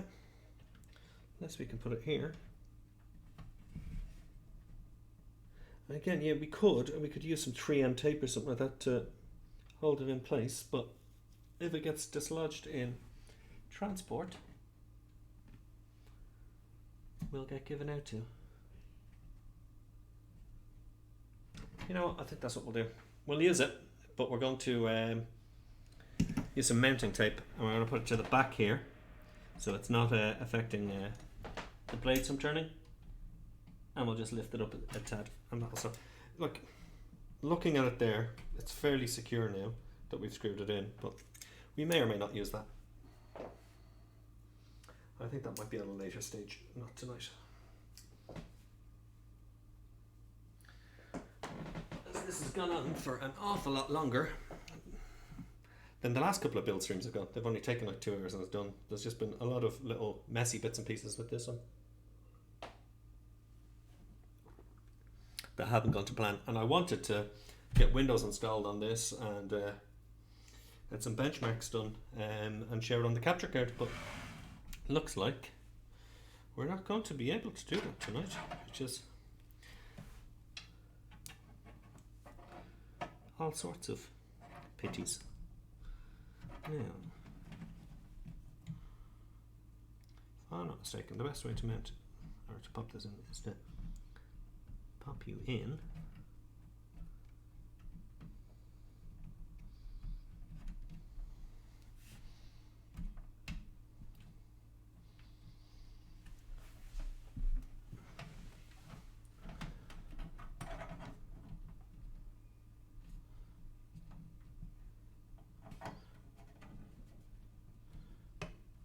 Just zip tie you together, but I don't know where my bag of zip ties are.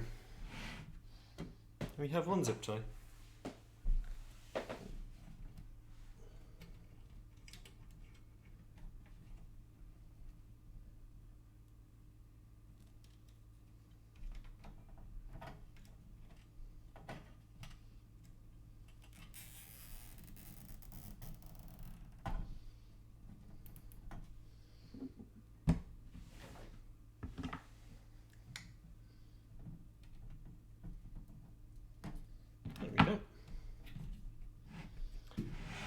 That is looking like a PC.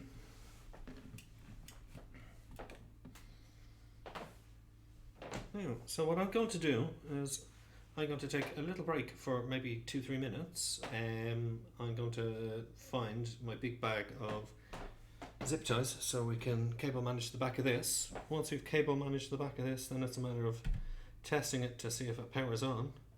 If it powers on, then we'll see how we are for time. We might be able to do some stream and capture off it. So bear with me. I shall return in a couple of seconds.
we're back.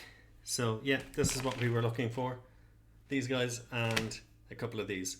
So let's get these installed. Then let's cable tidy. We'll see if it boots, and once it boots, we might hook it up to a monitor and see if we've got it all alive. So what did we want to do? We wanted to zip tidy that to that, just so it was a little bit neater. So let's cable manage that.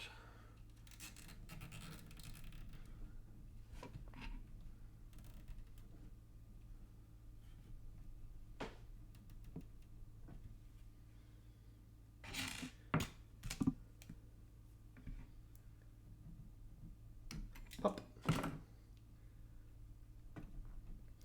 And that looks all right now. Yeah, let's get our PCI blanks in place. So hopefully these guys just fit. They'll look a lot neater than the horrible little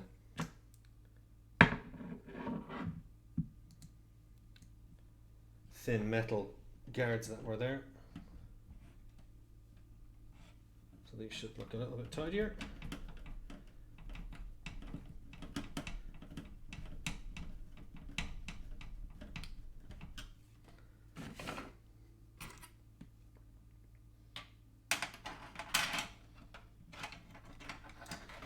And we're on the home stretch once this is installed.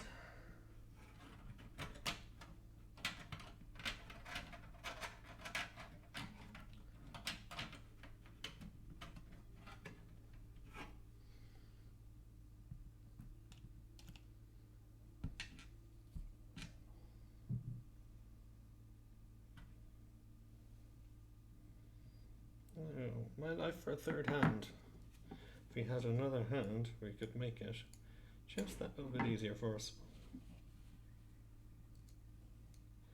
Yeah. Let's get this.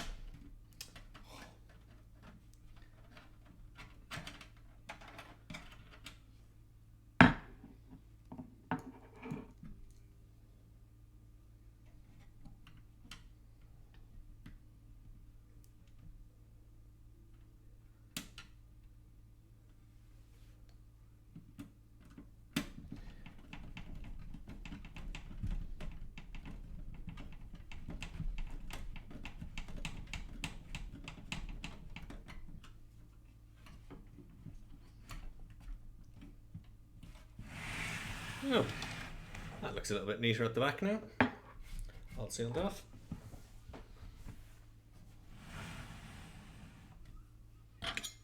This fella has to go back on.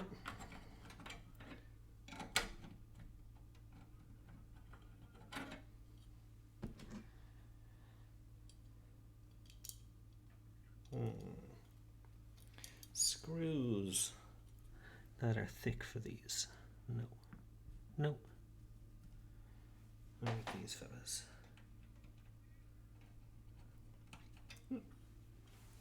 They'll work.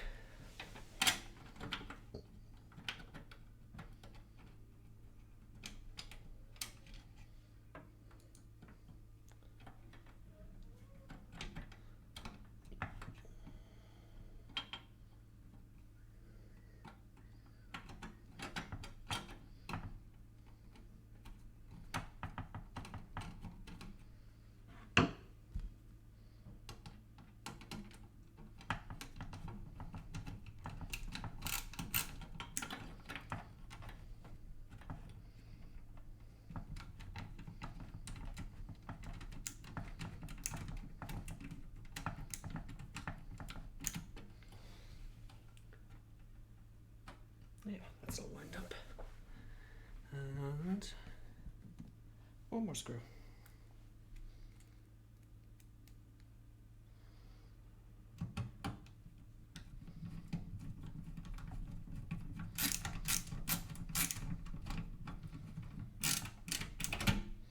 Yeah.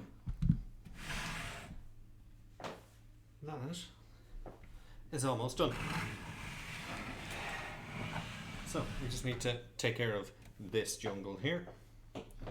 So I have some ideas for this. What I'm thinking is there's some Velcro tie down straps here. So what we could do is we could bundle all of this together up here,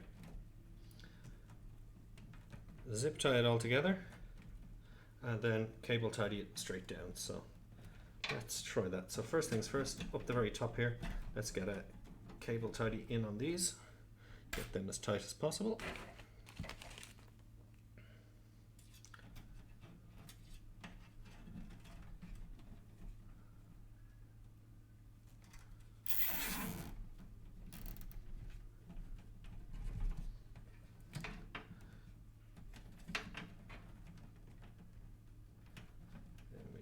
One more there.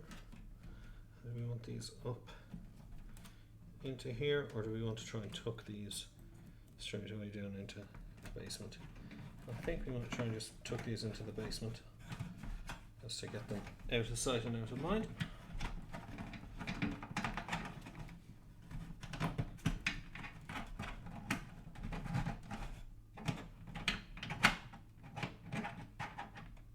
Yeah, that'll do there. Can go to there.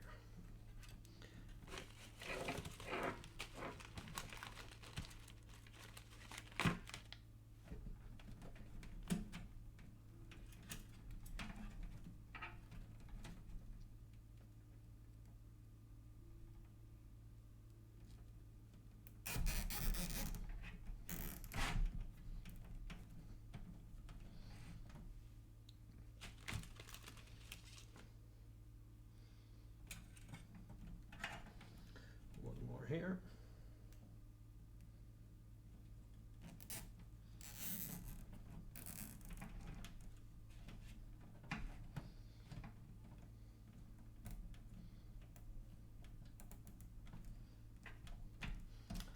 We want one there as well. I think we do.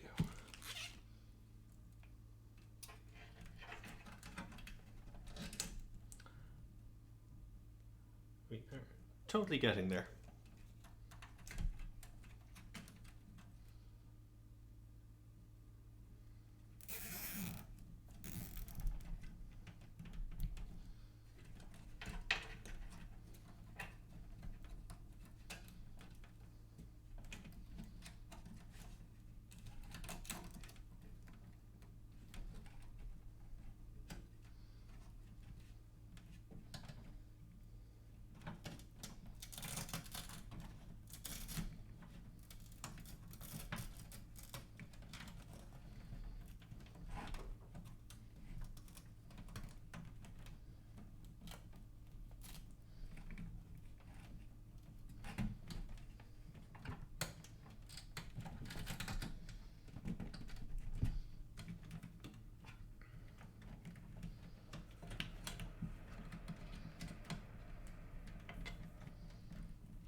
One more down here.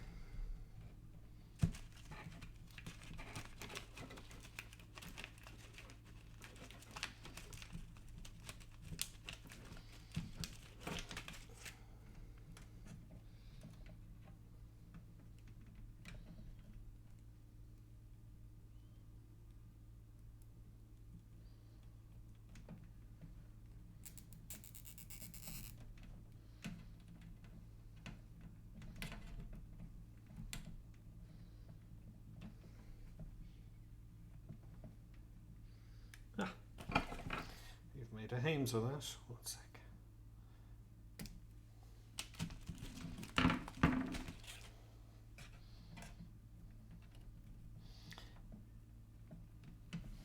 Ew.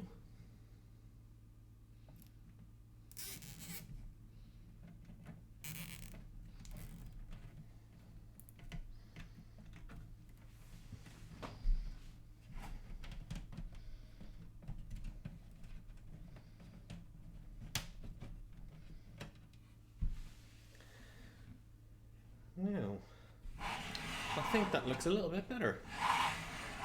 We're not exactly flush with tie down points, so I think that's about as good as we're going to get it.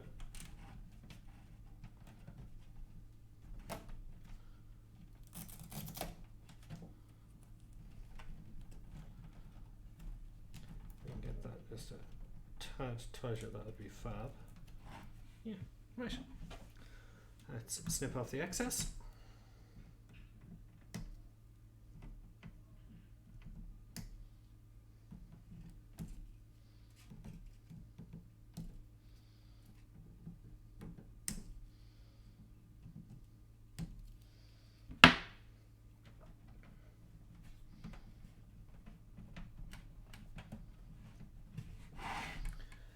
That's all the excess. Let's throw these out into the recycling.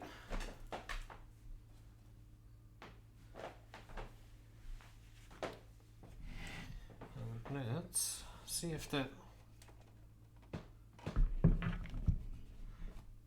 panel will fit down now flush without issue, because that's obviously the kicker. Let's just see if this goes on flat. So if this goes down flat with very little force, that means the job's a good one. If it doesn't, it means we need to go back to the drawing board.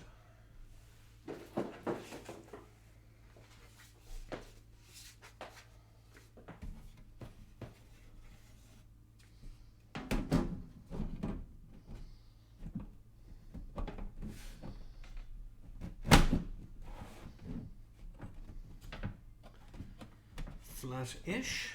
A little bit of bulge there, but I know that's from the 12 pin or the 24 pin, which is a chunky boy. So if that goes in and we don't have issue, then we can say the job is okay. Now, how do we look? It's starting to look like a gaming PC, I think. It's not terrible. Let's see if it powers on.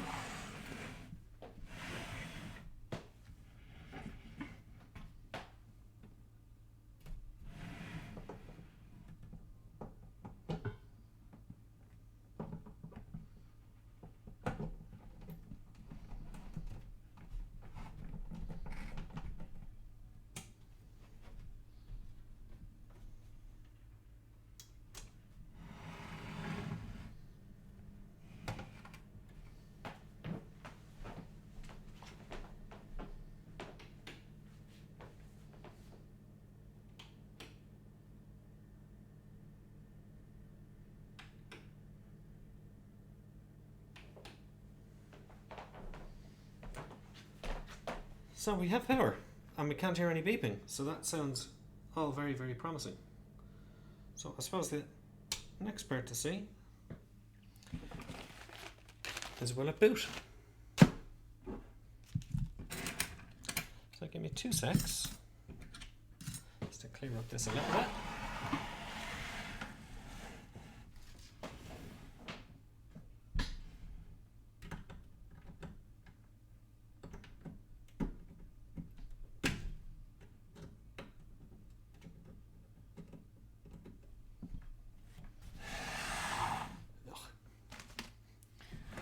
Those little metal pins just sticking in here. Kids, don't do this at home.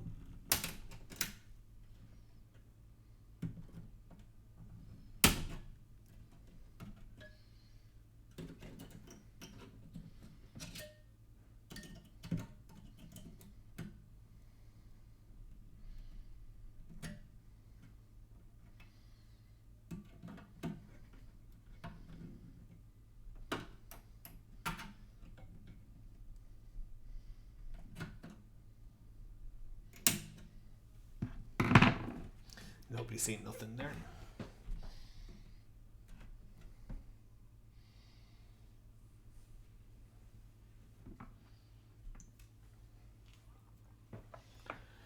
Right, let's put a network cable in there.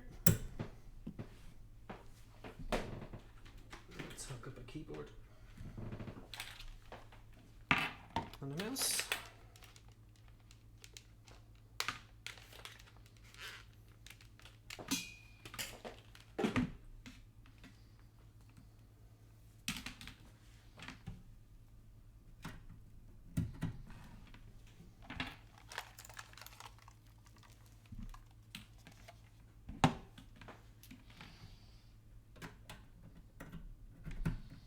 Okay, keyboard, mouse, network cable.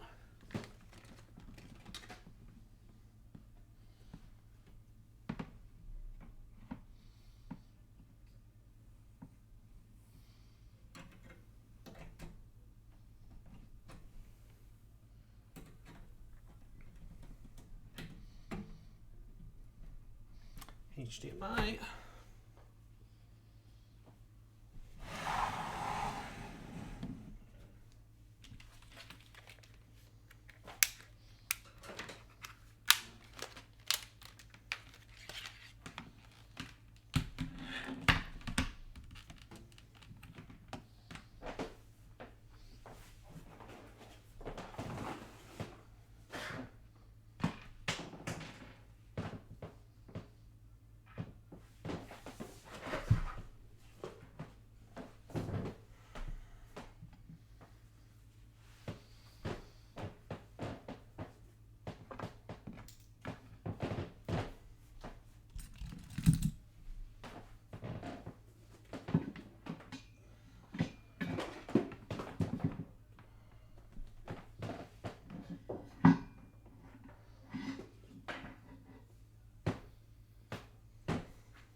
And hopefully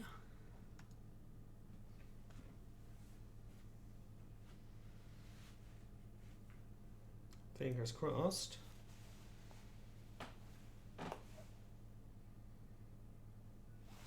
Ta-da! It boots. We've no OS installed on it, but it boots, which means it's alive.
Oh, one sec. I need to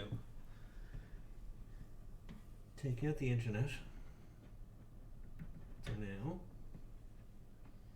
and then in 2 secs we plug it back in. So we want to install Home.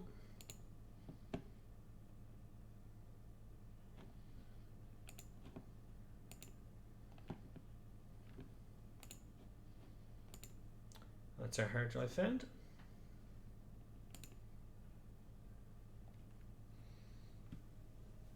So yeah, it's all looking good so far.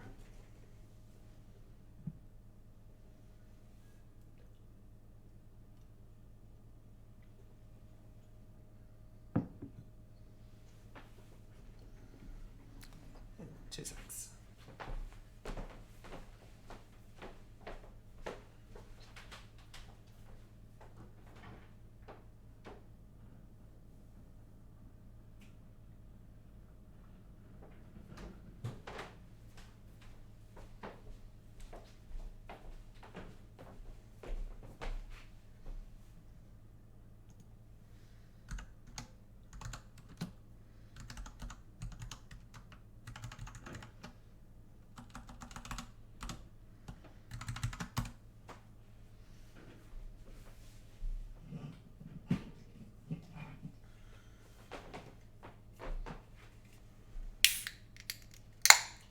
We'll have a celebratory beer.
So if anyone is still there watching, now would be a great opportunity to ask a few questions, seeing as I'm now free to chat. If not, we'll just crack on with getting Windows installed. But yeah, so as you can see from the capture device, the PC that we've just built is now up and running.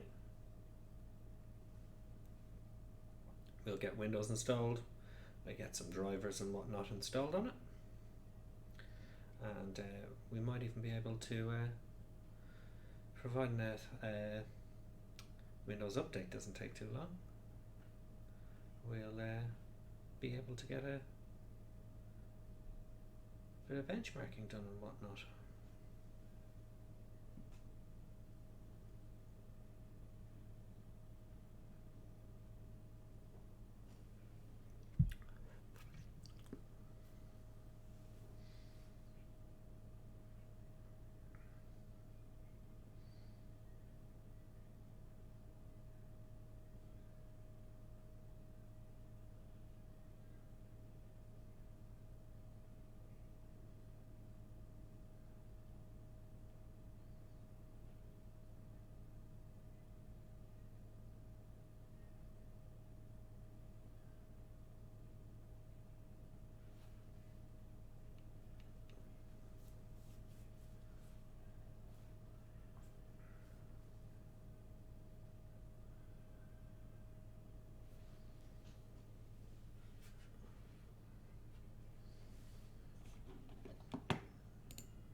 2 secs.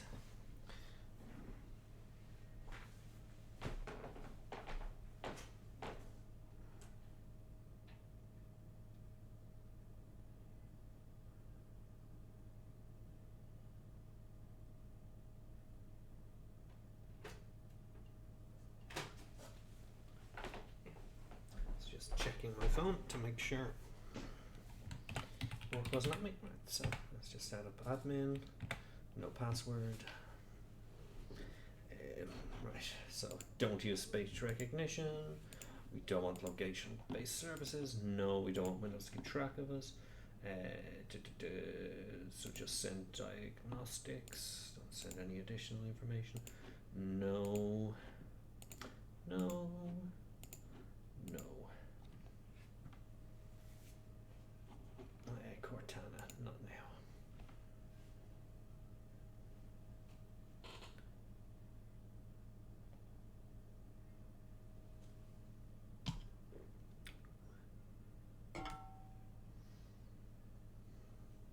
I can remove this drive now.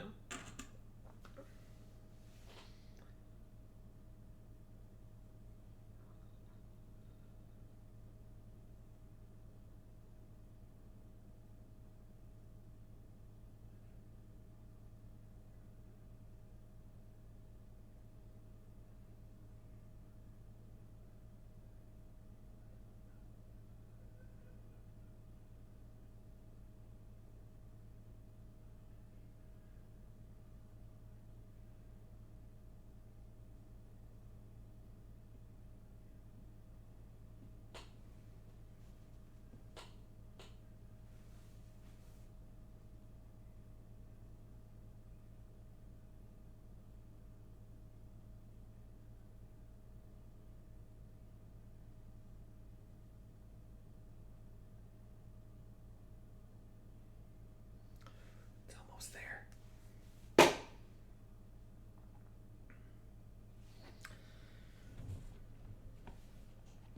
No, not Microsoft Edge.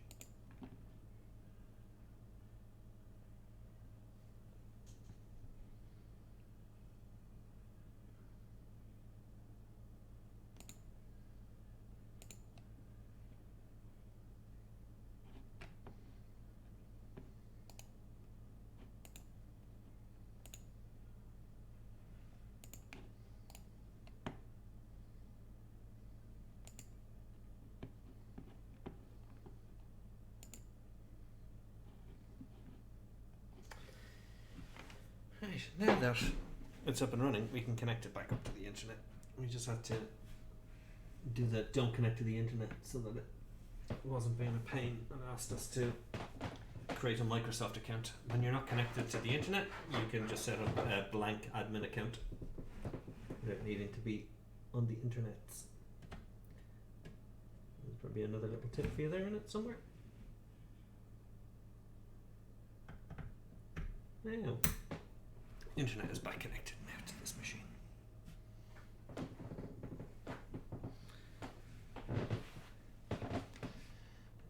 Yes.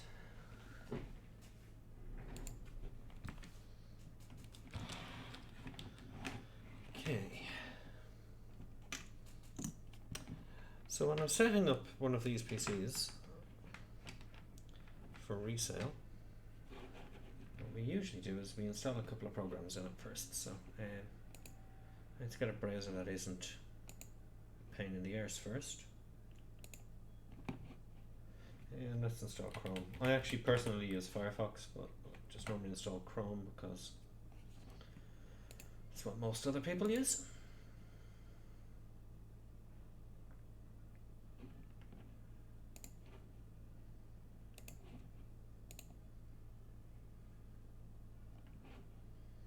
So let's download Chrome.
there's a couple of tools we want to install. So the first one we want to install is CPU-Z.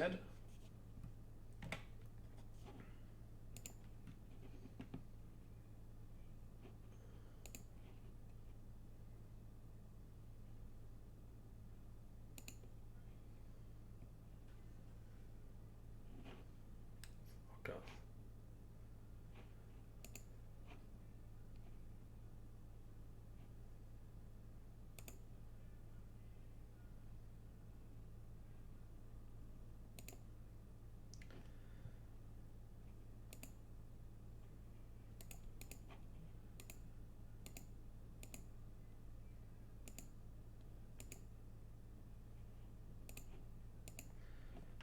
After CPU-Z, we want to go to NVIDIA.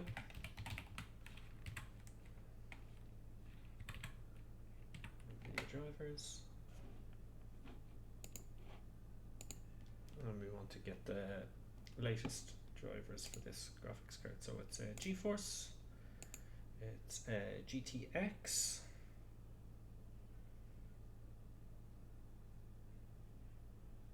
R16, RTX, MX, GTX 16 series, GeForce 10 series, should be GTX 10 series, but they've decided not to label it accordingly.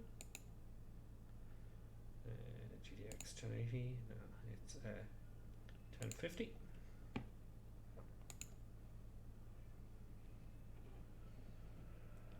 Download that latest driver.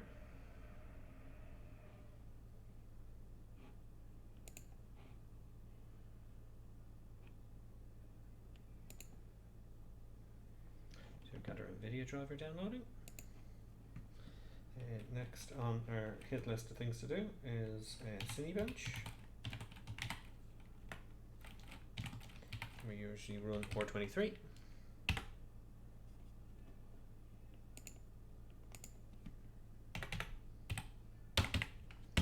So Cinebench 423 is the latest version of it.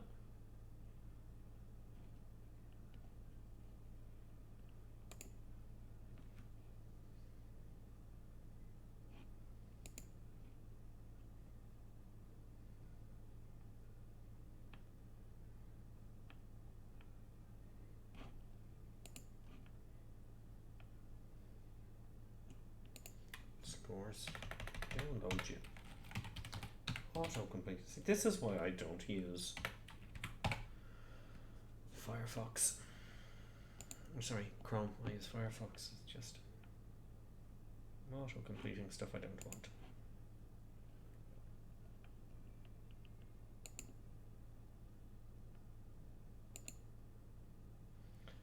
That's Cinebench, that's that, and then we want some benchmarking software. So let's get Unigine Heaven.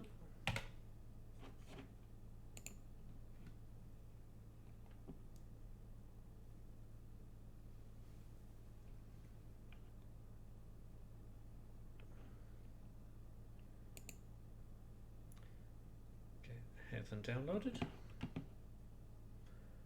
So this image, and then we want MSI Afterburner.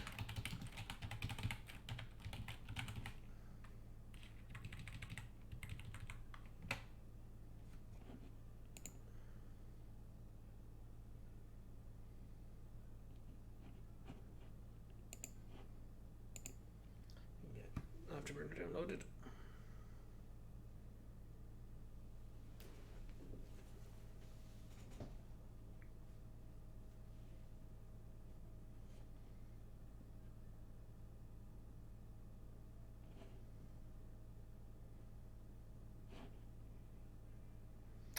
I think that's it. We want Cinebench.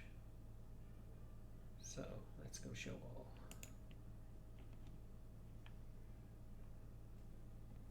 Yeah. So they're the 4 things we want to install. Once that's installed, then we're going to go into the BIOS. We're going to make sure our RAM is running at the correct speed. We're probably going to have to download the latest version of the BIOS for the motherboard as well. So we'll do that, and we need to install the AMD chipset driver. So AMD A320 chipset drivers.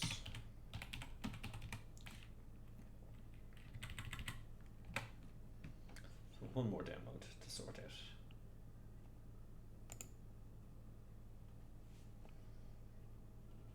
HUD drivers and support. Accept. Yeah. Windows 10. AMD chipset drivers download.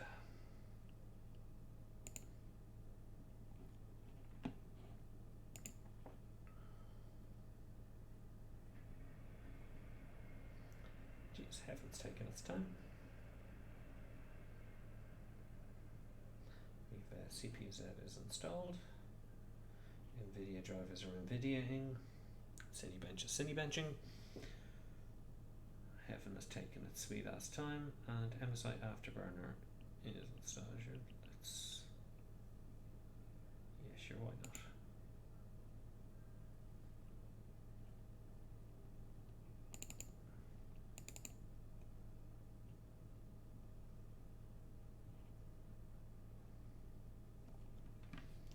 Let's get MSI Afterburner installed while the other stuff is downloading.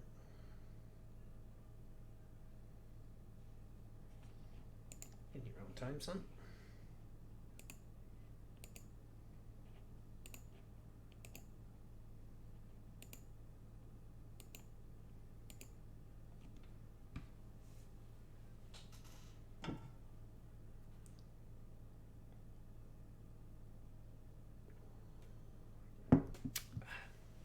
Can probably change this camera just down a little bit now.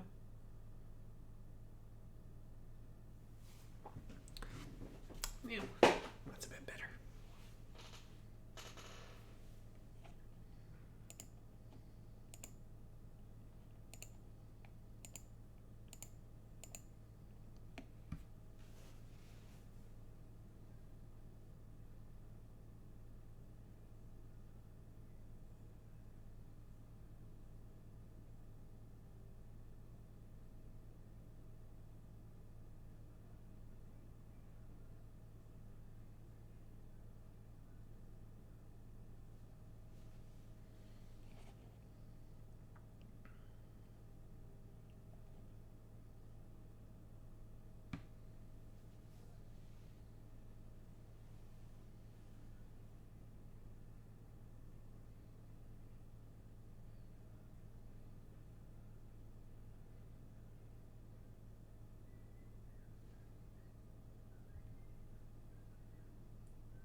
Yeah, this is all starting to look a little bit better. If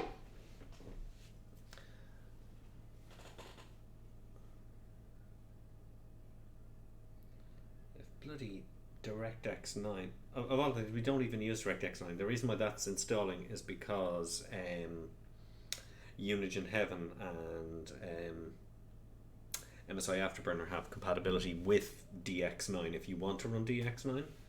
So now it has to go through the rigmarole of installing all of the updates to DX9 because it's there. Because it has the option to possibly do that.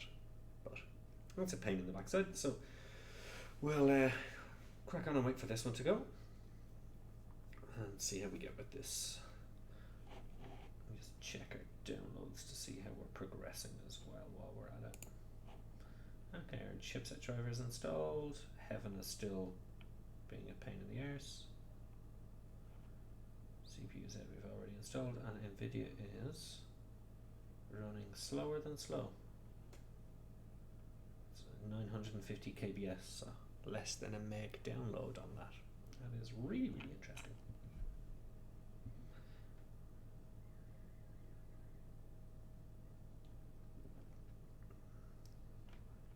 So yeah, this little fella is almost there.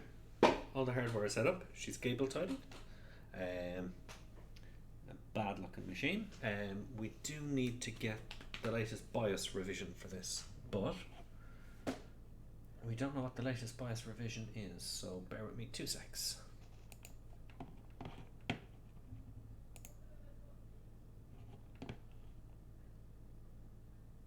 Oh, for God's sake, like fucking DirectX 9 of all of the bloody things.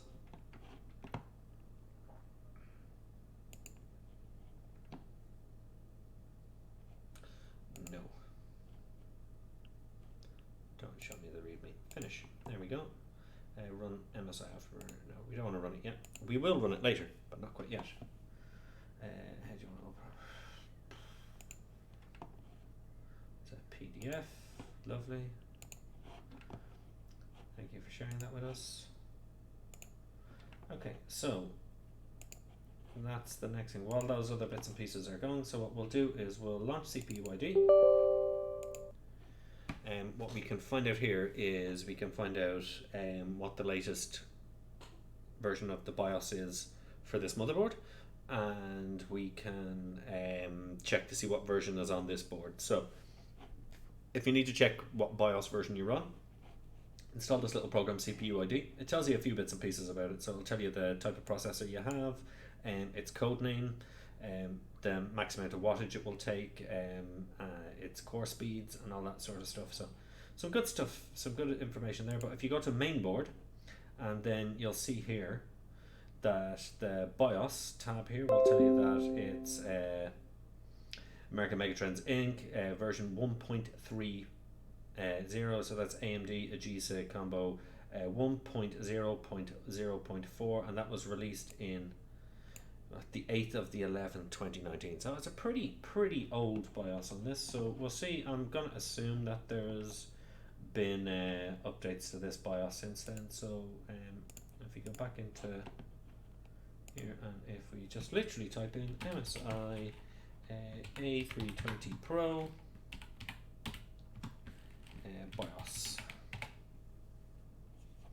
so this should take us directly to the MSI website and the support page for this motherboard. So support for A320M Pro. Is that MA? Is that a dash A? I'll make sure I've got the right revision and I'm not looking at the wrong one. He stretches for the box, and the box says A3M-A Pro. So yeah, this is the right one. Now that we're there, so literally go to the BIOS tab on the MSI website, and this will tell us the latest BIOS. So, okay, we don't want this specific one because this is a beta version of the BIOS, and this one is actually for the latest versions of AMD processors. So AMD 5000 series is now compatible with this machine. It wasn't previously, but AMD have now released BIOSes that will allow it. That beta version is that BIOS, so we could tweak that out and stick in a brand spanking new 5600X into that, and away you go. I wouldn't do it. It'd be a terrible idea to put a 300 quid CPU on a 25 quid motherboard, but it could be done. So we don't want to do that. What we want to look for is the last stable BIOS. So the last stable BIOS is dated the 9th of December 2020, and it's version 7514 or V14. So I don't think that matches. I think we're on a much older version, and it's a AGESA 1.0.4. Yeah, that's way older, and just going by our dates we know that it's older. So what we'll do is we'll download this version of the BIOS. Just add another, while we're at it, we'll just add another fella to the queue of downloads. So while that's downloading, we'll go back into our download folder, and if I'm not mistaken, Cinebench is finished. So what we can do is, we're not going to run Cinebench now because that would be absolutely silly before we update the BIOS and enable XMP for our RAM, which I'll show you how to do in a sec. So the next thing we'll do is we'll go to our download folder and we'll extract all. This is Cinebench extract.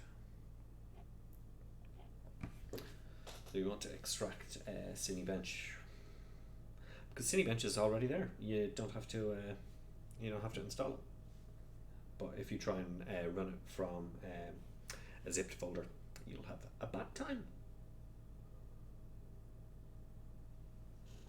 So yeah, this is the more boring stuff. Once you've kind of built the machine and you've had all the fun and you've cable managed it,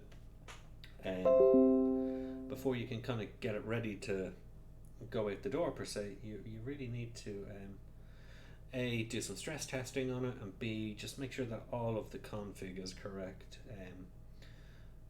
That's always the big thing, is just making sure that the PC is dialed in, that you don't have hardware issues, that there's no conflicts, and that when you're running a gaming load you can check what your temperatures and stuff like that are to make sure that there's nothing out of order. So just have a quick look in here just to see. There's a little bit of cable tidying on this side I want to do, but I'm not going to do it while it's powered on. I'll do it afterwards. Let's go. Awesome. That is Cinebench installed. So we just cut Cinebench and we will paste it to our desktop. That is Cinebench. Let's see what else is on the maneuver. So Cinebench is done, MSI Afterburner is done, our drivers are still installing, and our BIOS has been downloaded. Perfect. Our BIOS has been downloaded. Let's throw that on to a USB key. If it's not already on this USB key, because I have used this motherboard before. So there is a high possibility that we have it. There it is, look. It's up there. It shows you I've used this board before for budget PC builds. That is the BIOS right there. I'm pretty sure it is. Let's just see it matches up. ZC51V14. 751V1. Oh, it's not. It's a size. Is it 14? That is, yeah. That's the BIOS there. That was done just before Christmas. That was November's budget build. So we have the BIOS already here, so I didn't need to download that. B35, B350, Prime B350 Asus. Ah, that's the BIOS for the motherboard that went to Kev. Cool. So yeah, we have it. That is not bad. So now that we know that we have the BIOS, you can close that. Afterburner is downloaded.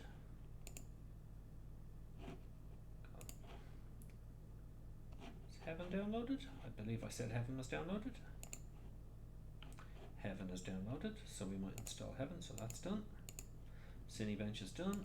So the only thing we're waiting on at this point is NVIDIA.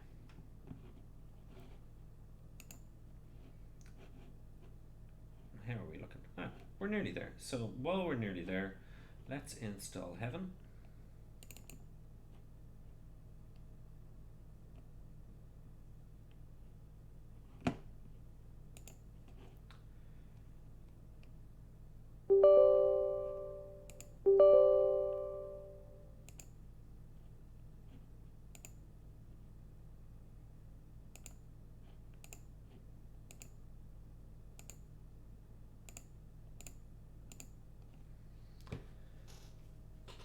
So this stuff might be like totally boring to everybody. I just thought like it would be nice to get one video where we started off with a load of parts and we've built it all the way up to the top. So we'll see how it goes. I don't think I'll do this as one stream ever again. I'll either block it up into two separate streams, or I'll just either build and then do the benchmarking separately, or I'll already have one built and I'll just benchmark it on stream. So I don't think I'll try and combine the two of them again because it's very long. Something, that's what she said. Right, so has Heaven installed? Heaven has installed. Perfect. So the only thing we're waiting on is NVIDIA to sort its arse out with its drivers, which is fair enough. So while those drivers are installing, let's install the chipset drivers. So this is a very AMD thing. If you're building an Intel system, you normally don't have to do this. The standard chipset or the standard drivers for the chipset in Windows will do a fine job with Intel motherboards. They'll do a decent job with an AMD motherboard, but if you install the specific chipset drivers from the AMD website, not from the manufacturer's website, you can normally squeak out a little bit more performance, and on top of that you also get the correct power plans for the processor itself. So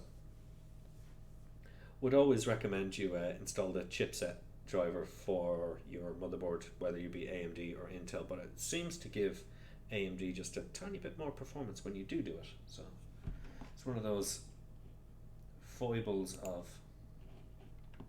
So that's the big thing there, the AMD Ryzen power plan. And the PCI drivers and stuff like that, I'm not too worried about, but the big one is the power plan.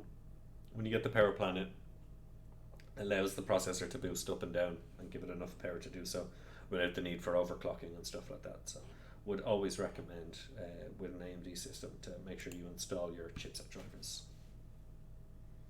So we get this installed.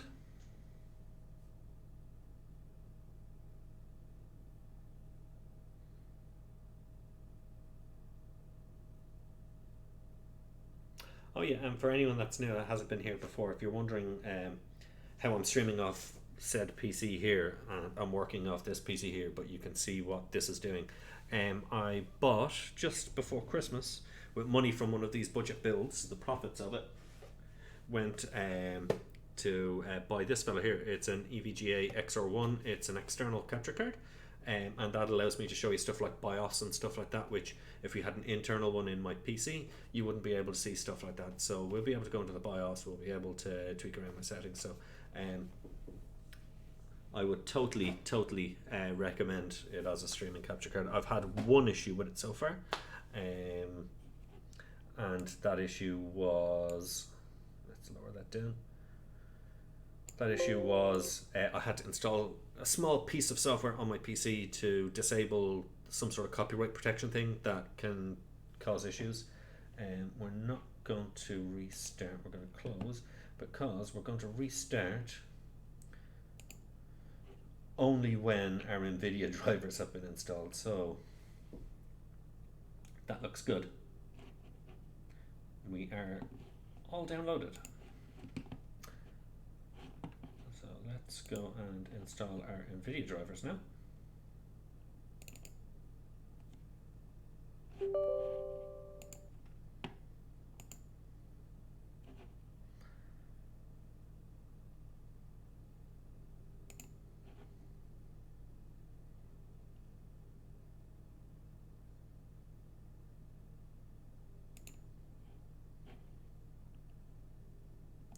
And then once this is done, we'll jump into the BIOS on this machine and we'll install the latest BIOS, restart the machine again, set our XMP in the BIOS for our RAM so that it's running at its full rated speed. And then once that's done, then we're good to do a small bit of stress testing. So we're going to stress test the CPU. We're going to run Cinebench R23. We're going to do a couple of runs of that. We're just going to check to make sure that the temperatures are all in order. Once it's passed the Cinebench test, then we're going to loop a bit of heaven, see that temps and all are in fine, and then what we're going to do is we're going to open up MSI Afterburner, and we're going to just tweak the settings of this graphics card a little bit. We're not going to overclock it, we're just going to let it boost a little bit higher. We just want the graphics driver.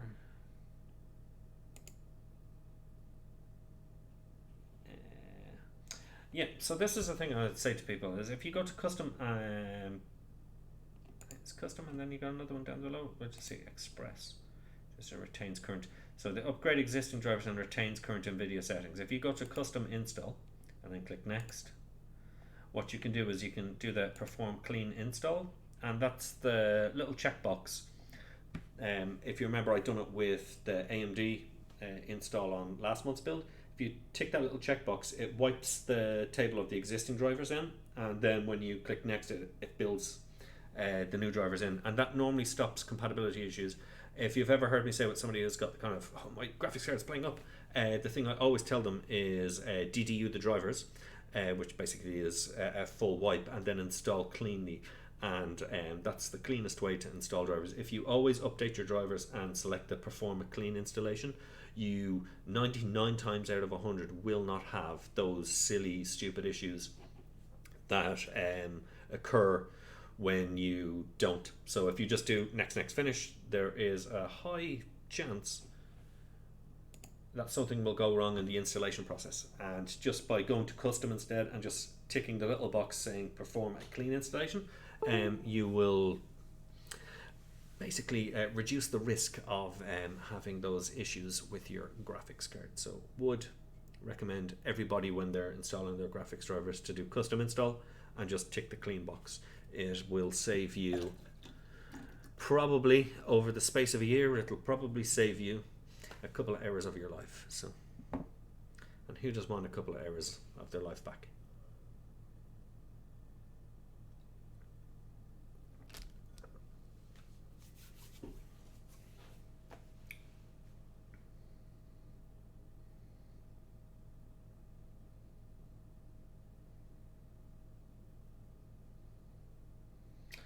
We're getting to sleepy time for me now. I haven't really been sleeping well, so I will be looking forward to hitting the hay tonight. But that's later. It's fun times now. All sorts of fun. So we can see that the old driver has been uninstalled. That was the blank, and then back to this screen.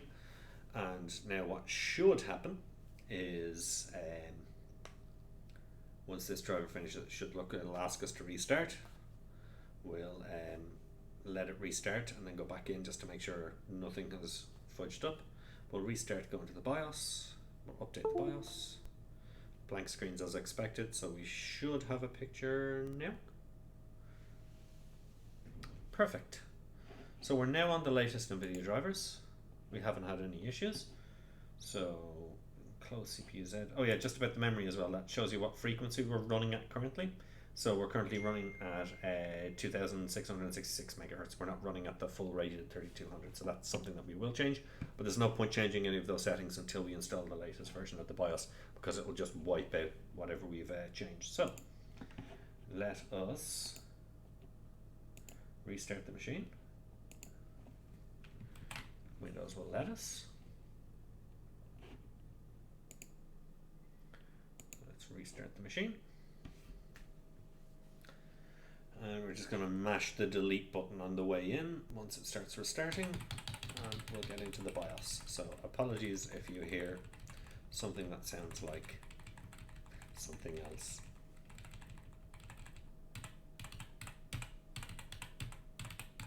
There we go, into the BIOS. So, what can we see?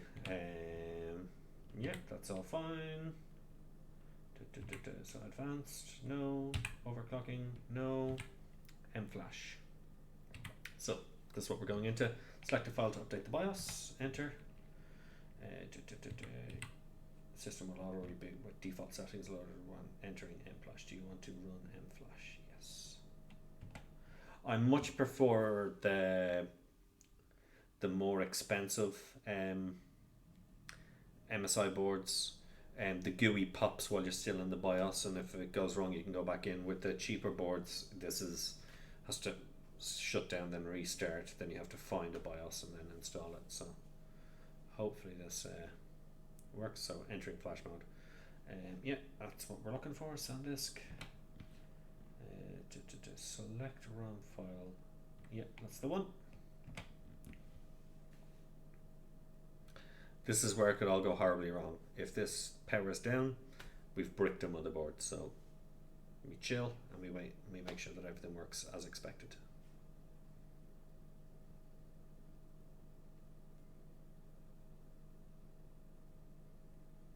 So this is the scariest part about building a new PC, is doing this part, because if something goes wrong here, it bricks the motherboard and the whole thing is useless. Now granted, the motherboard in this particular build is the cheapest thing. Just trying to think what we paid for everything. Yeah, the motherboard on this one is the cheapest thing we paid. It's a 23 quid motherboard. Brand spanking new from Amazon, and I believe the deal on this, I've picked up two of them and used them in two previous builds, but the deal on this specific motherboard is gone now. It's now back up to 40 quid. So yeah, if this bricks, it'll cost us 40 quid, which eats into our profit because yeah, this one should be a profitable one. The last couple of builds were a couple of quid, but this one should be profitable. And the reason why this should be profitable is because the graphics card in this is a graphics card I paid for 4 years ago in my sister's PC, but my sister now has a brand spanking new PC, and this was sitting gathering dust in with all of my other electrical stuff back home in Ireland. So when I went back home in Ireland, I made sure I brought this one over with me, because I knew I could put together a nice little PC that will run pretty much most games on 1080p medium settings, perfect for office work and stuff like that. So that's why we wanted to make sure that we got our hands on this. And during the GPU crisis as we have at the moment, it's probably worth more than what I paid for it when I bought it on its own. But if you can parse it together in a system, I'll send it out to somebody. I've had fun building it, and then somebody will get hours and hours of gaming out of it, and everybody wins. So all good stuff.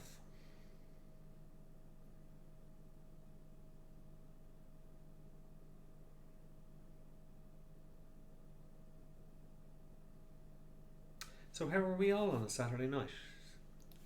If anybody's still left, you find out how you are, what he is up to. Any more plans for the weekend, or is that it? Saturday's now over. That's the end of it.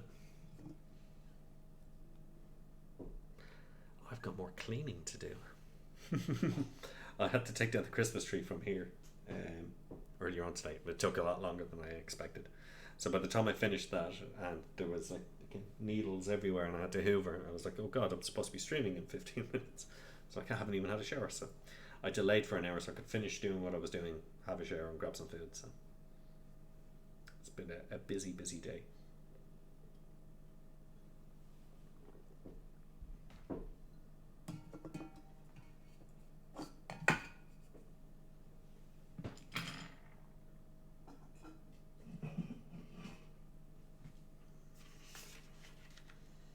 And yeah, unfortunately next week, there won't be any stream on Saturday next week because I'll be entertaining. I have my sisters, my younger brother, and my mother will be over with me next week. So I'm really looking forward to that. So there won't be a stream, but I'll try and fit in a retro gaming stream, because it doesn't take much for me to do. It's just literally hook up one of my consoles to the streaming capture card and log on. So hopefully then sometime during the week I'll do a retro stream,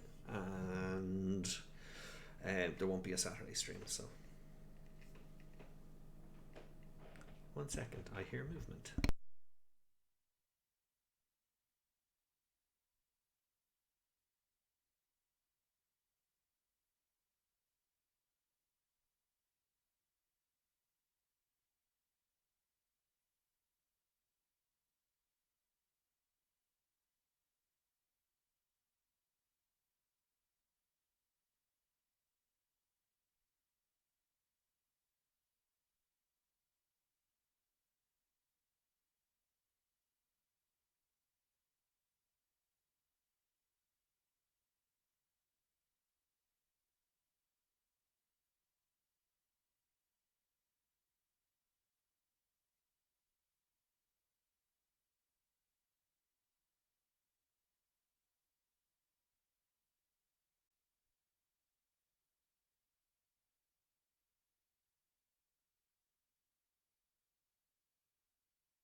Okay, so fingers crossed that BIOS installed while I was gone.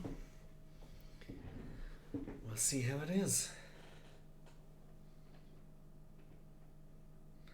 That's a good sign. If it was borked, it wouldn't do that. So yeah, basically we're on the home stretch with this now. We've loaded into Windows. We haven't had any mad, scary issues.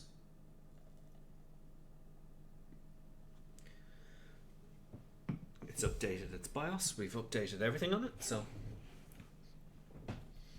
yeah. Let us just tidy this up a tiny bit. Let's create a folder. Let's call it benchmarking.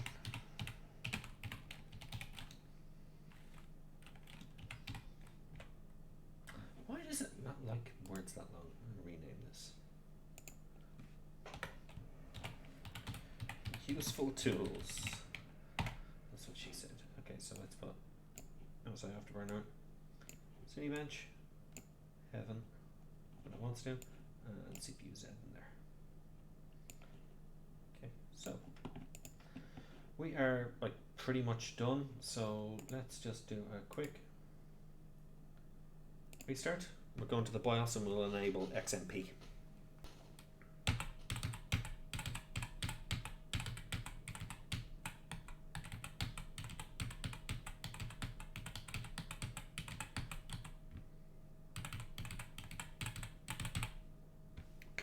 So with this specific one, I think it's under overclocking if I'm not mistaken. We're not going to adjust anything with the CPU.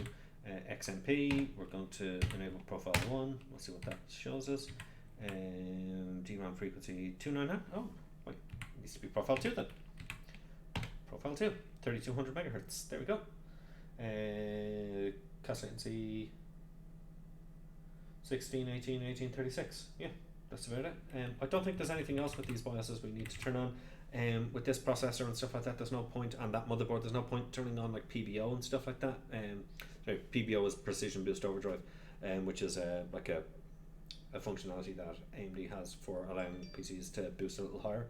There's zero issue doing that. So literally, install the latest version of the BIOS, go to overclocking, enable XMP to get the rated speeds of the RAM.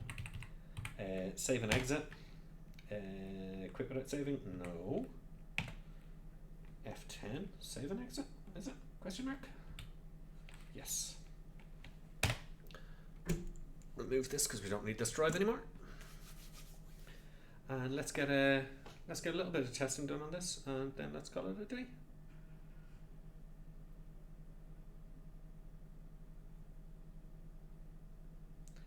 So yeah. Hopefully now this all loads up with no issues. The next, we get this sold on eBay, and then the next purchase for this whole streamy thing that I'm trying to do once or twice a week is get an additional internet connection to make it a little bit easier, because the internet connection I'm using on this PC at the moment is my internet connection, and then the internet connection I'm using on my personal PC is actually my mobile phone, which is on charge in the corner there, and mainly because the line doesn't support enough bandwidth to allow us to play around with it. So we've got an additional internet pipe, so I don't have to use my phone from now on. So hopefully the proceeds of that will go towards that, and we'll keep doing it. So every time we sell one of these, we'll invest a little bit more in the stream, we'll get some better production values, all that sort of stuff, and then eventually we'll have a good stream, not a kind of ad hoc me pulling cables in and out of everywhere. So, and that is the plan. So we have our rated speeds. Actually, if we just Control-Alt-Delete and go to Task Manager, go to more details, go to performance, depending on the flavor of this. Yeah, so Ryzen 5 1600 6-core processor. We can see all of that's good. Memory. Yeah, we can see that the speed there says 32 megahertz. So we're now running at our rated RAM speed, which is a huge bump up above what the RAM was running previously. So now that we've got that running, let's go into our useful tools folder. What we're going to do is we're going to run MSI Afterburner. Now we could use other tools for monitoring, but This one's all right. Hardware Info 64 is fantastic, but I've had problems with it, so I tend not to do that. Let's go into our settings and let's change. We're looking at on-screen display now, monitoring, screen capture, no, video capture, profiles, user interface. I cannot work with this interface. I need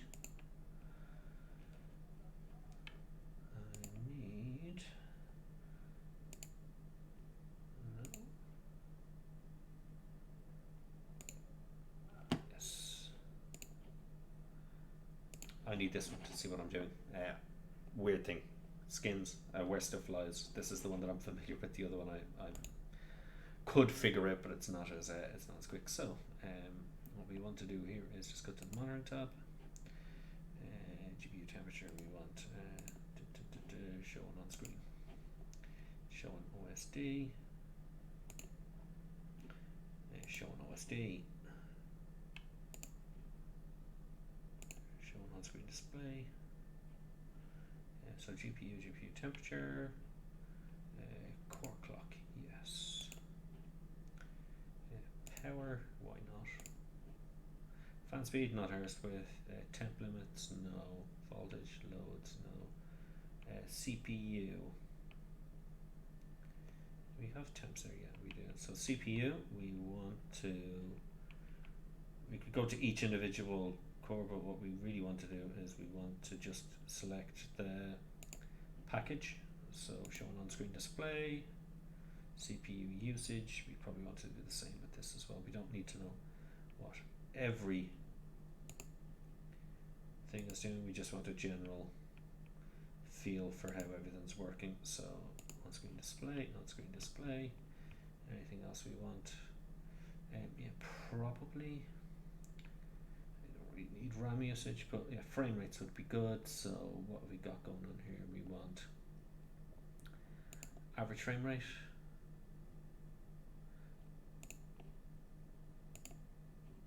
shown on screen display. Do we want max? Yeah, why not?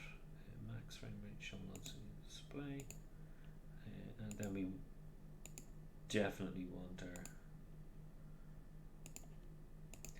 1% lows. 0 1.1s we won't look at, but yeah, that'll do. So apply. So the reason why we just played around with that is we just wanted to make sure that this is working as we expected it to. So this is monitoring our hardware as we speak, and what we want to look at is, so this is GPU. We want to go down to our fans, our CPU temps. So CPU 1, CPU C5, then there should be 6, 7, 8, all the way to 12, and then after 12, this is the one. This is the actual package. So this is the CPU as a whole. It's the temperature, so it's at 27 degrees. So while it's idling, we're well under 30 degrees, which is well within the spec. But what we want to do is we want to run Cinebench for starters, and we just want to see what the temperatures are like. We don't need to look at what the usage is. When we run Cinebench, we'll know that the usage will be 100%.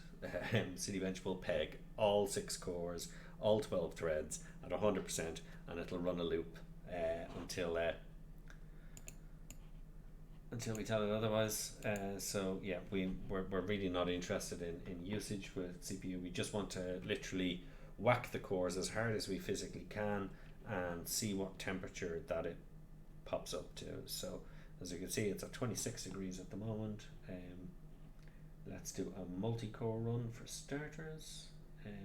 Oh, is this going to do the multiple loops? It probably is. Advanced benchmark. Minimum duration test off. So it should just be one run. Let's try the multi-core run. So this will probably look super boring, or you can't see it at all. Yeah, there you go. So the only number we're really interested in here is the CPU temperature. So at the moment we can see that we're at 100% usage, and as it's flittering around there.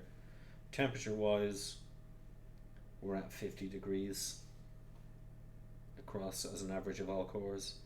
That's absolutely fine. Anything with this test, that's under like 90 degrees Celsius is absolutely fine. But we just want to make sure that nothing silly is happening.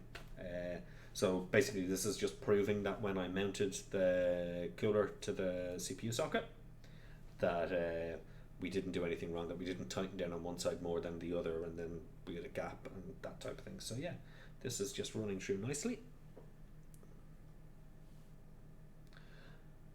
The great thing about air coolers over water coolers is water coolers you have to run it a few times before it reaches its temperature level, so that the temperature, it's fully heat saturated, so that it runs out of power, and then you know, okay, that's what the temperature is. The rest is just the water evaporating. With air coolers, the good thing about them is when you're doing a test like this, straight away when it hits 100%, you'll know what temperature it's at while it's running.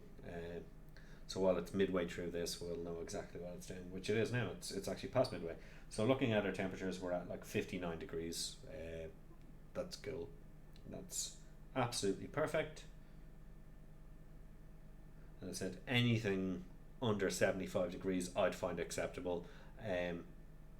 But within spec, anything under 95 degrees is fine. So yeah, we're now at 60 and the job is done. So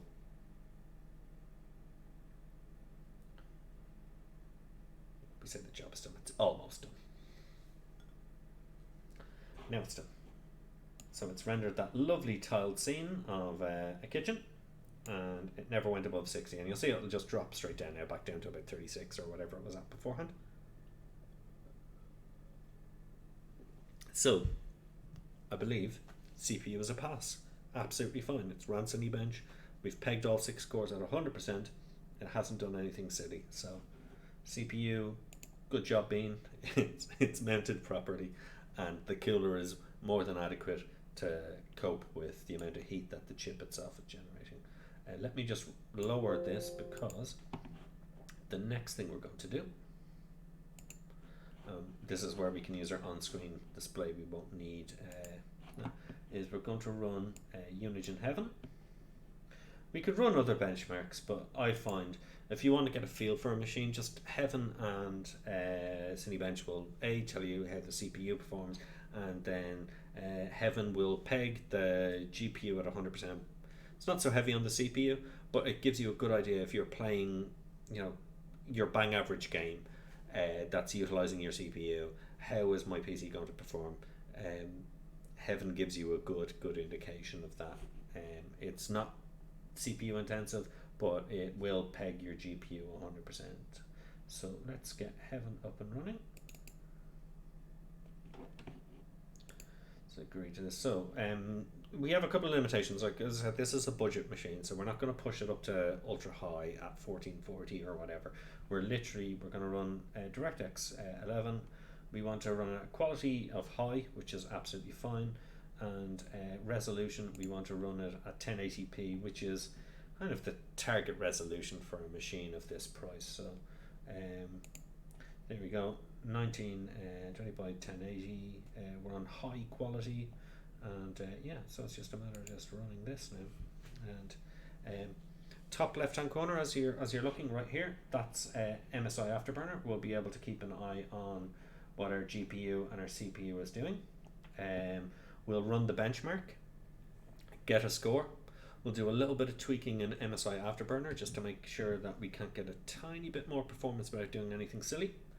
And once we do that, we'll see if we can beat that score, and then providing that nothing is silly with temperatures and stuff like that, we'll call it a night. So let's click the benchmark and let's see how it goes. And hopefully this time around it's not absolutely blasting ears out, because I learned that sound travels through the capture card to the stream, which I didn't realize beforehand. I ended up killing everybody's ears, so hopefully that's a little bit nicer this time around. So where are we at? GPU is at 1823 megahertz. That's what it's supposed to run at. and the CPU is running at 3,400 megahertz. Fucking who says that? 3.4 gigs. So that is all looking good. You can see the CPU while it's gaming is only reaching 30 odd degrees, and the GPU, even though it's pegged at 100%, is only coming up to like 50 degrees Celsius, and it's at 100% load. I think we're good. Power wise, you can see it's considered like 65 watt, and that has a 6-pin going into it. It actually could draw enough power just through the motherboard itself, so that 6-pin is purely for throwing watts at it. If I'm not mistaken, the PCI slot supports 75 watts. You can see it's not peaking over 75 watts, so it doesn't really need that 6-pin. Don't put the 6-pin in, it will rumble and give out to you.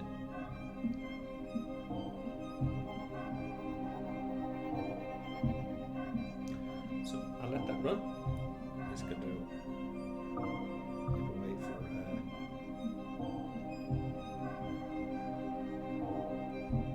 quick bio, and we'll let that run. And hopefully, as I could appreciate it, so I'm assuming your ears are much better than they were the last time. Good. So yeah, there's 11 out of 26 scenes run. I'm just going to nip for bio, and we'll let that run in the background. I shall return.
We've returned. So, as I said, we're just letting this run its benchmark. It should be nearly done actually. Yep, we're on scene 26 out of 26, as if I timed this perfectly. So, let's see, really scientific. Let's get a scrap of paper and let's write down what our scores are, and then we'll see if we can beat that without overclocking, just by playing the game the way it's supposed to be played, but just by changing some settings. So let's go. So our FPS, our average FPS was 68.3. Our score was 172.0. Our min FPS now, we'll see if we can improve the mins, because that's where you see the stutters. But 8.6, and our max frames, which is silly, max frames was 144.33. So let's do a tiny bit of tweaking, and let's see if we can beat those scores on our next run of this. So let's close this out. Let's quit Heaven.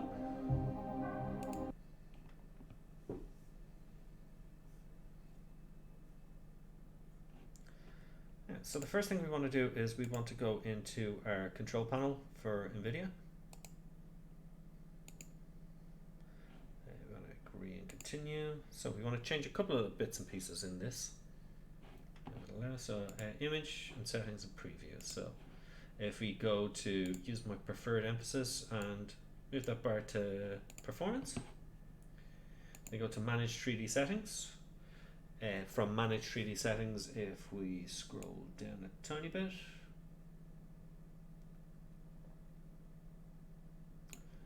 optimal power.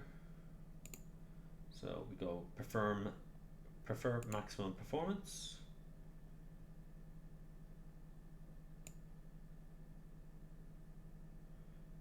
And texture quality. Change that to high performance. So that's literally all we're going to change in the driver. We're going to change power management mode to prefer maximum performance. We're going to change texture filter quality to high performance, and we're just going to apply. So that's what 3 settings in the driver itself to change. We've got MSI Afterburner open already, so let's close that. Let's go into Afterburner. All we're going to do here is, we've got loads of budget here to move this all the way up to a stupid temperature, but we're not going to. We're just going to give it a little smidgen more budget for power. We're going to leave the fan curve the way it is because it's super silent, you can't actually hear it at all. And we're going to make that starts with Windows. I'm going to click Save, Profile 1, and then Lock. So all we've done here is we've given it a little bit more power budget. We could slide that all the way up to the top, it doesn't matter. Power is drawn to an electronic thing, it's not pushed, so you're not pushing electricity to it, you're just allowing it to take more if it's got headroom to do so. So basically it's going to take 20% more power if needed once it stays below a temperature of 87 degrees. That's what we're telling it to do. Simple. We're not going to play around with the fan. I can create a custom fan curve to boost it up, but this is a low powered graphics card. It's a good graphics card for what it is. It's very efficient, but it's not going to get up into those top 80, 90 degrees Celsius type of thing. It's going to stick around where it is and it's going to stay that way. So we've given it a little bit more power budget. We've tweaked the drivers a tiny bit and we've saved our settings. So let's go back into Heaven. And let's see if we can beat our previous score, which we have totally scientifically wrote down on a piece of paper. So let's see if we can beat that. Let's click run.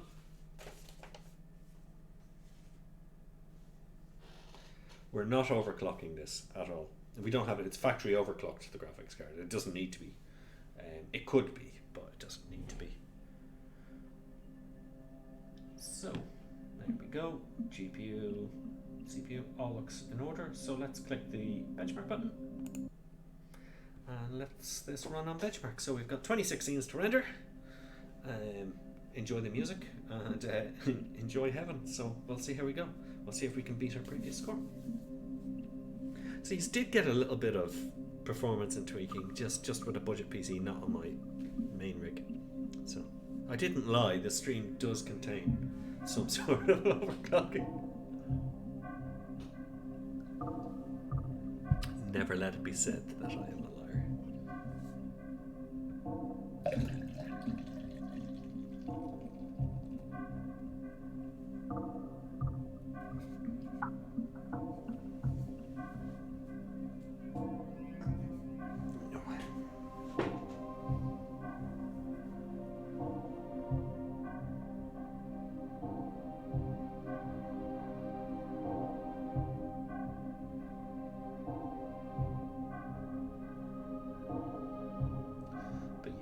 As you can see, where CPU is running at 34 degrees Celsius, GPU is running 52. It's absolutely no issues there at all. Clock speed seems super stable. There's very little going there.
normally save this for the new owner, but because it's Perspex, I'm going to do it myself now. So this is perfect ASMR for Ferg, who loves that stuff.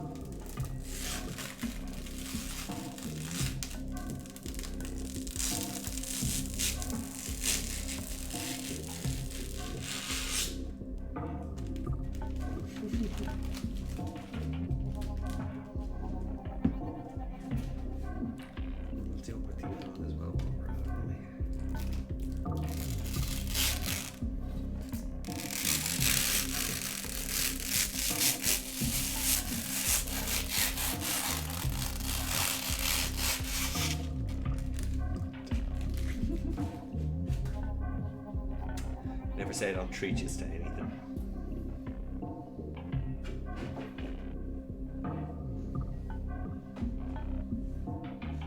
And right on cue, 4 seconds left, so we're nearly there. Jack can play for time. Play for time, have some laughs.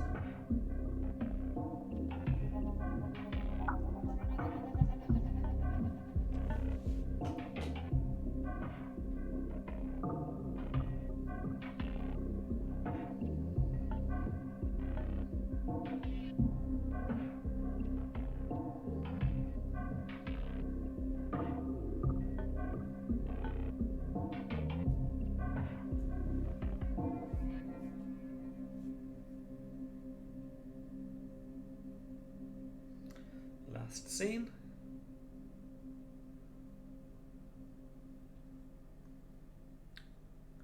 Here you go. So we made a couple of little tweaks without overclocking in any way, shape or form.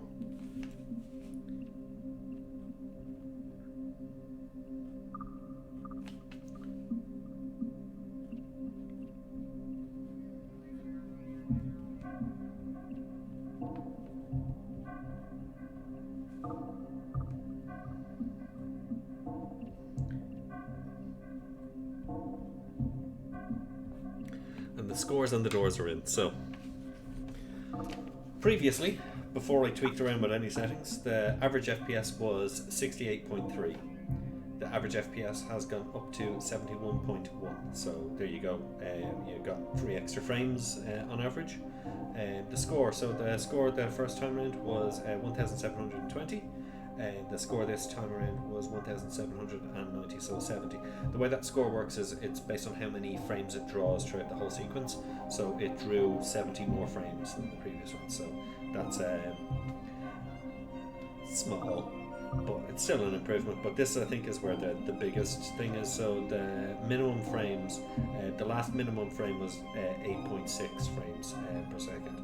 So that's how low it dropped. This is where you would notice it the most, whereas now, after doing their tweaks, our minimum FPS, our minimum average FPS only dropped down to 29.7, so it's like 30 frames. So there is a huge difference in a stutter going to 30, then there is a stutter going to 9 frames per second. Your eye will not probably pick up the drop to 30, it 100% will pick up the drop to 9 frames per second.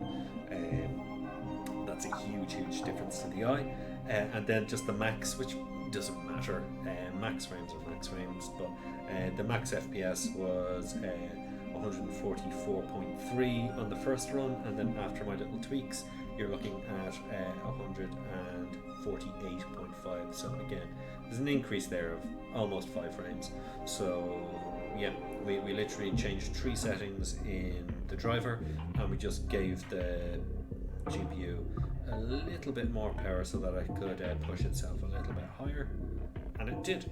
So all within spec, nice and cool, no issues, job done. So there's a couple of other things left for me to do with this before I put it up on eBay. One is activate Windows on it, and the other is just a couple of little tidy pieces with cabling that I want to do that I'm not happy with, but they'll only take 2 minutes, so I'm not going to waste any more time in regards to that. That is totally done.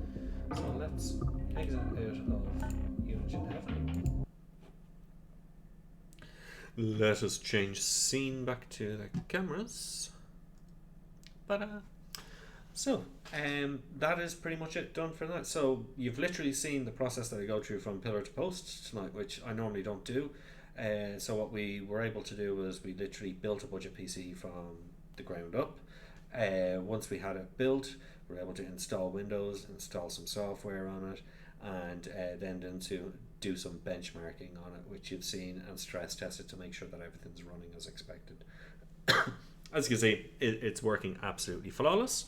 There's very little issues with it at all. A little bit of cable tidying, put the side panel on it, take a few nice pictures, up on Facebook, mark it up on eBay with it. So we're hoping this will fly off the shelf literally, but she's all good to go.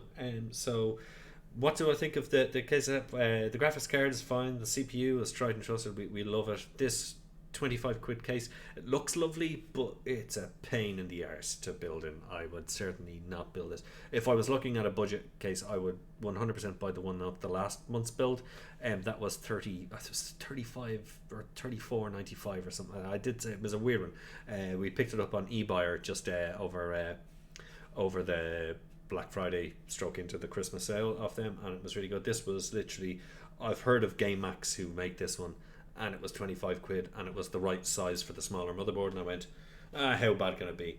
It's a pain in the arse. It looks nice once it's built, but it's a pain in the arse to build, and would not do it. So yeah, that's it for another stream. I will be hopefully back with you sometime during the week. I'll do a retro. I'll hook up a console up to my streaming capture card, and we'll do some retro gaming, which will be more chill, because retro gaming I know most of the games and what's happening, so I'll be able to just chat away and talk shite while we're going through some games. Hopefully get some clearances of games.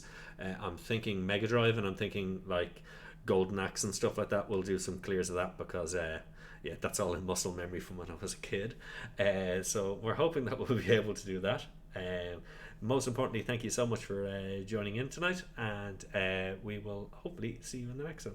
Sláinte. Thank you.